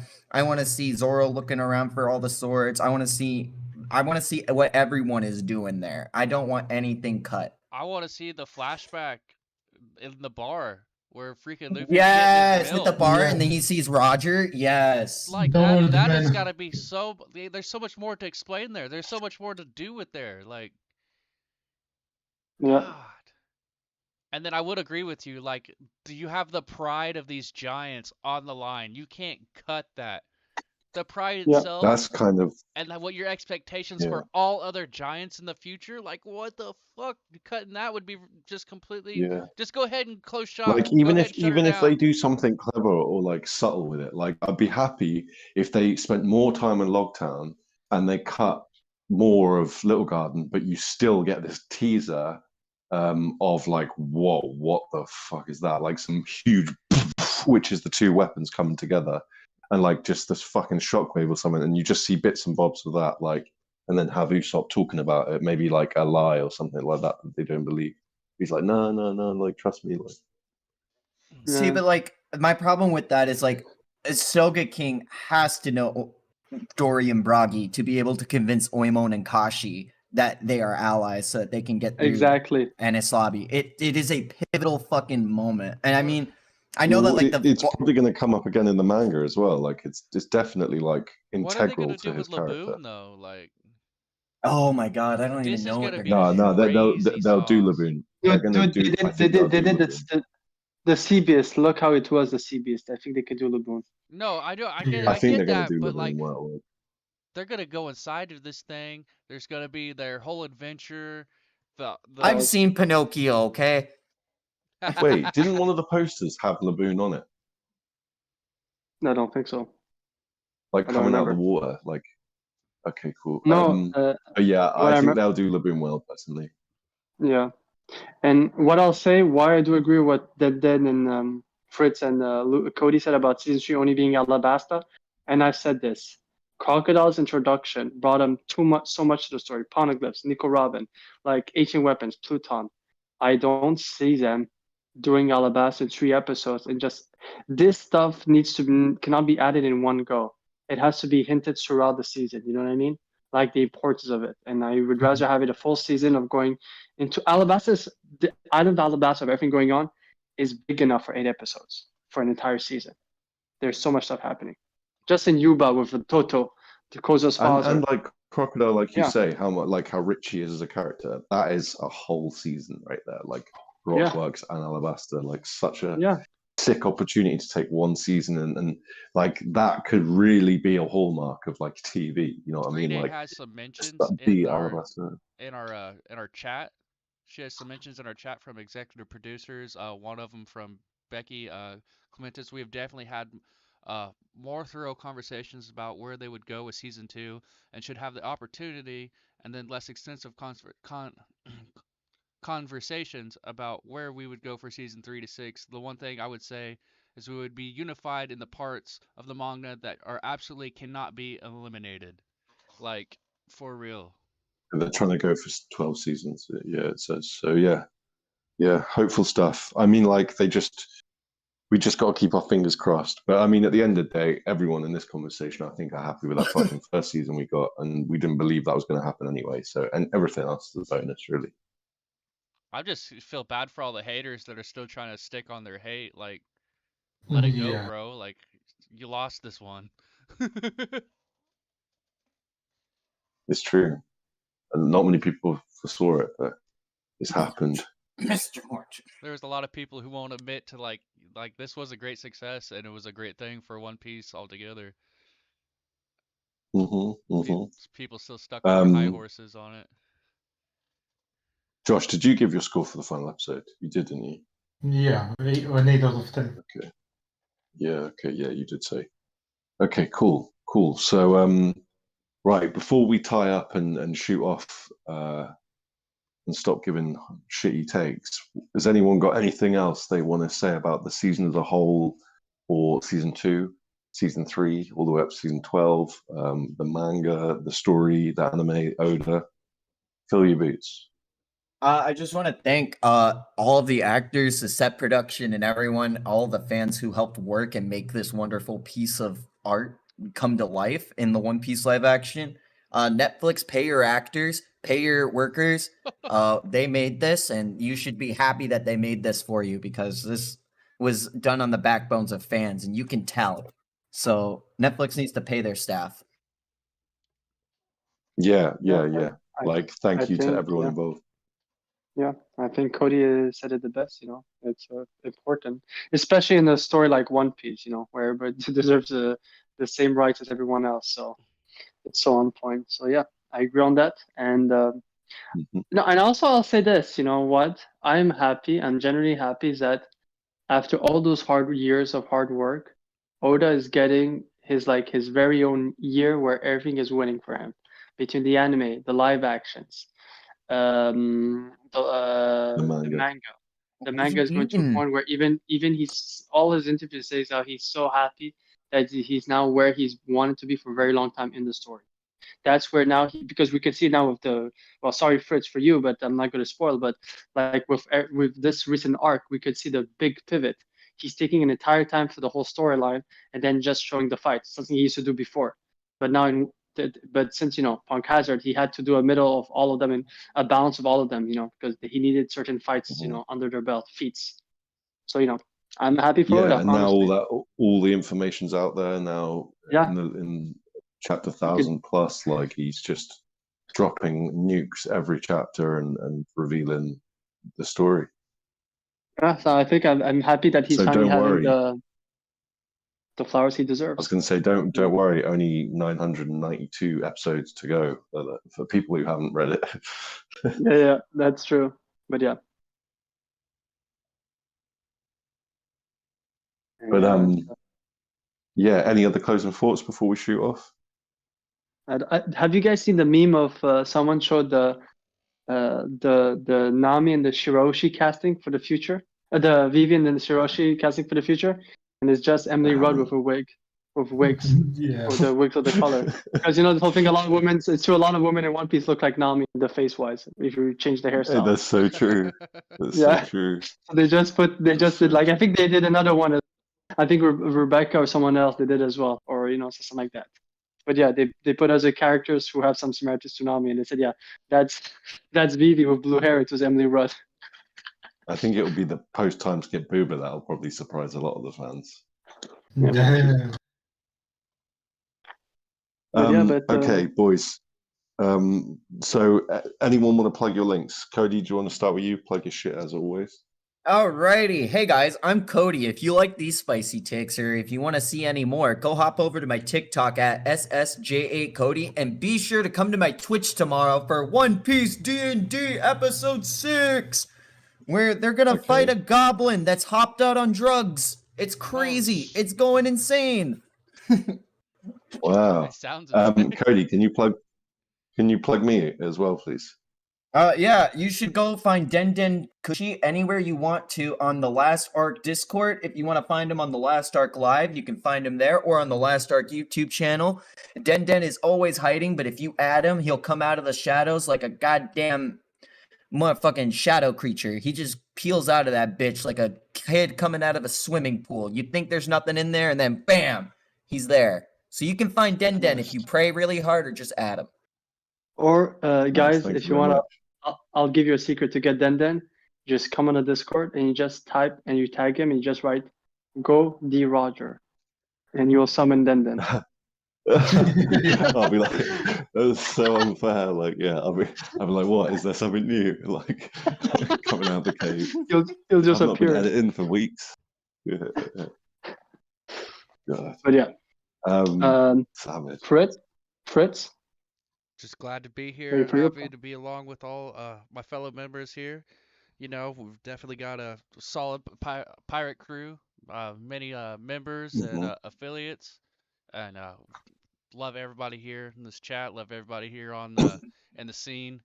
We got some gold going on around here. I think it's great. Hot takes, spicy takes. I'm just happy to be a part of it. Nice. Bit of wholesomeness. Billy, you're Josh, you want wholesome. to push yourself? You're gonna have holes in you in a minute. Like, Whoa. Josh, Oh, shit. do you want to plug your server? Check out my server for more manga taku. Record of Ragnarok Subkaisen. Also, check out Human's channel for One Piece Marines D&D. Go into Josh's channel and spam how great Gojo is in the JJK chat right now, everyone. Go tell us how great Gojo is. Yeah. Yo, Waimo. Okay, so I think Yeah, Lucas has just woken up and he's sorry he missed the stream. He said he'll buy everyone on YouTube a beer to say thank you, to apologize. But I think that's it. So, Fritz, if you want to take us out, Cody's the One Piece. What about Coob? What about Coob? Coob, do you have anything you want to shout out? Coob of the Red Sea.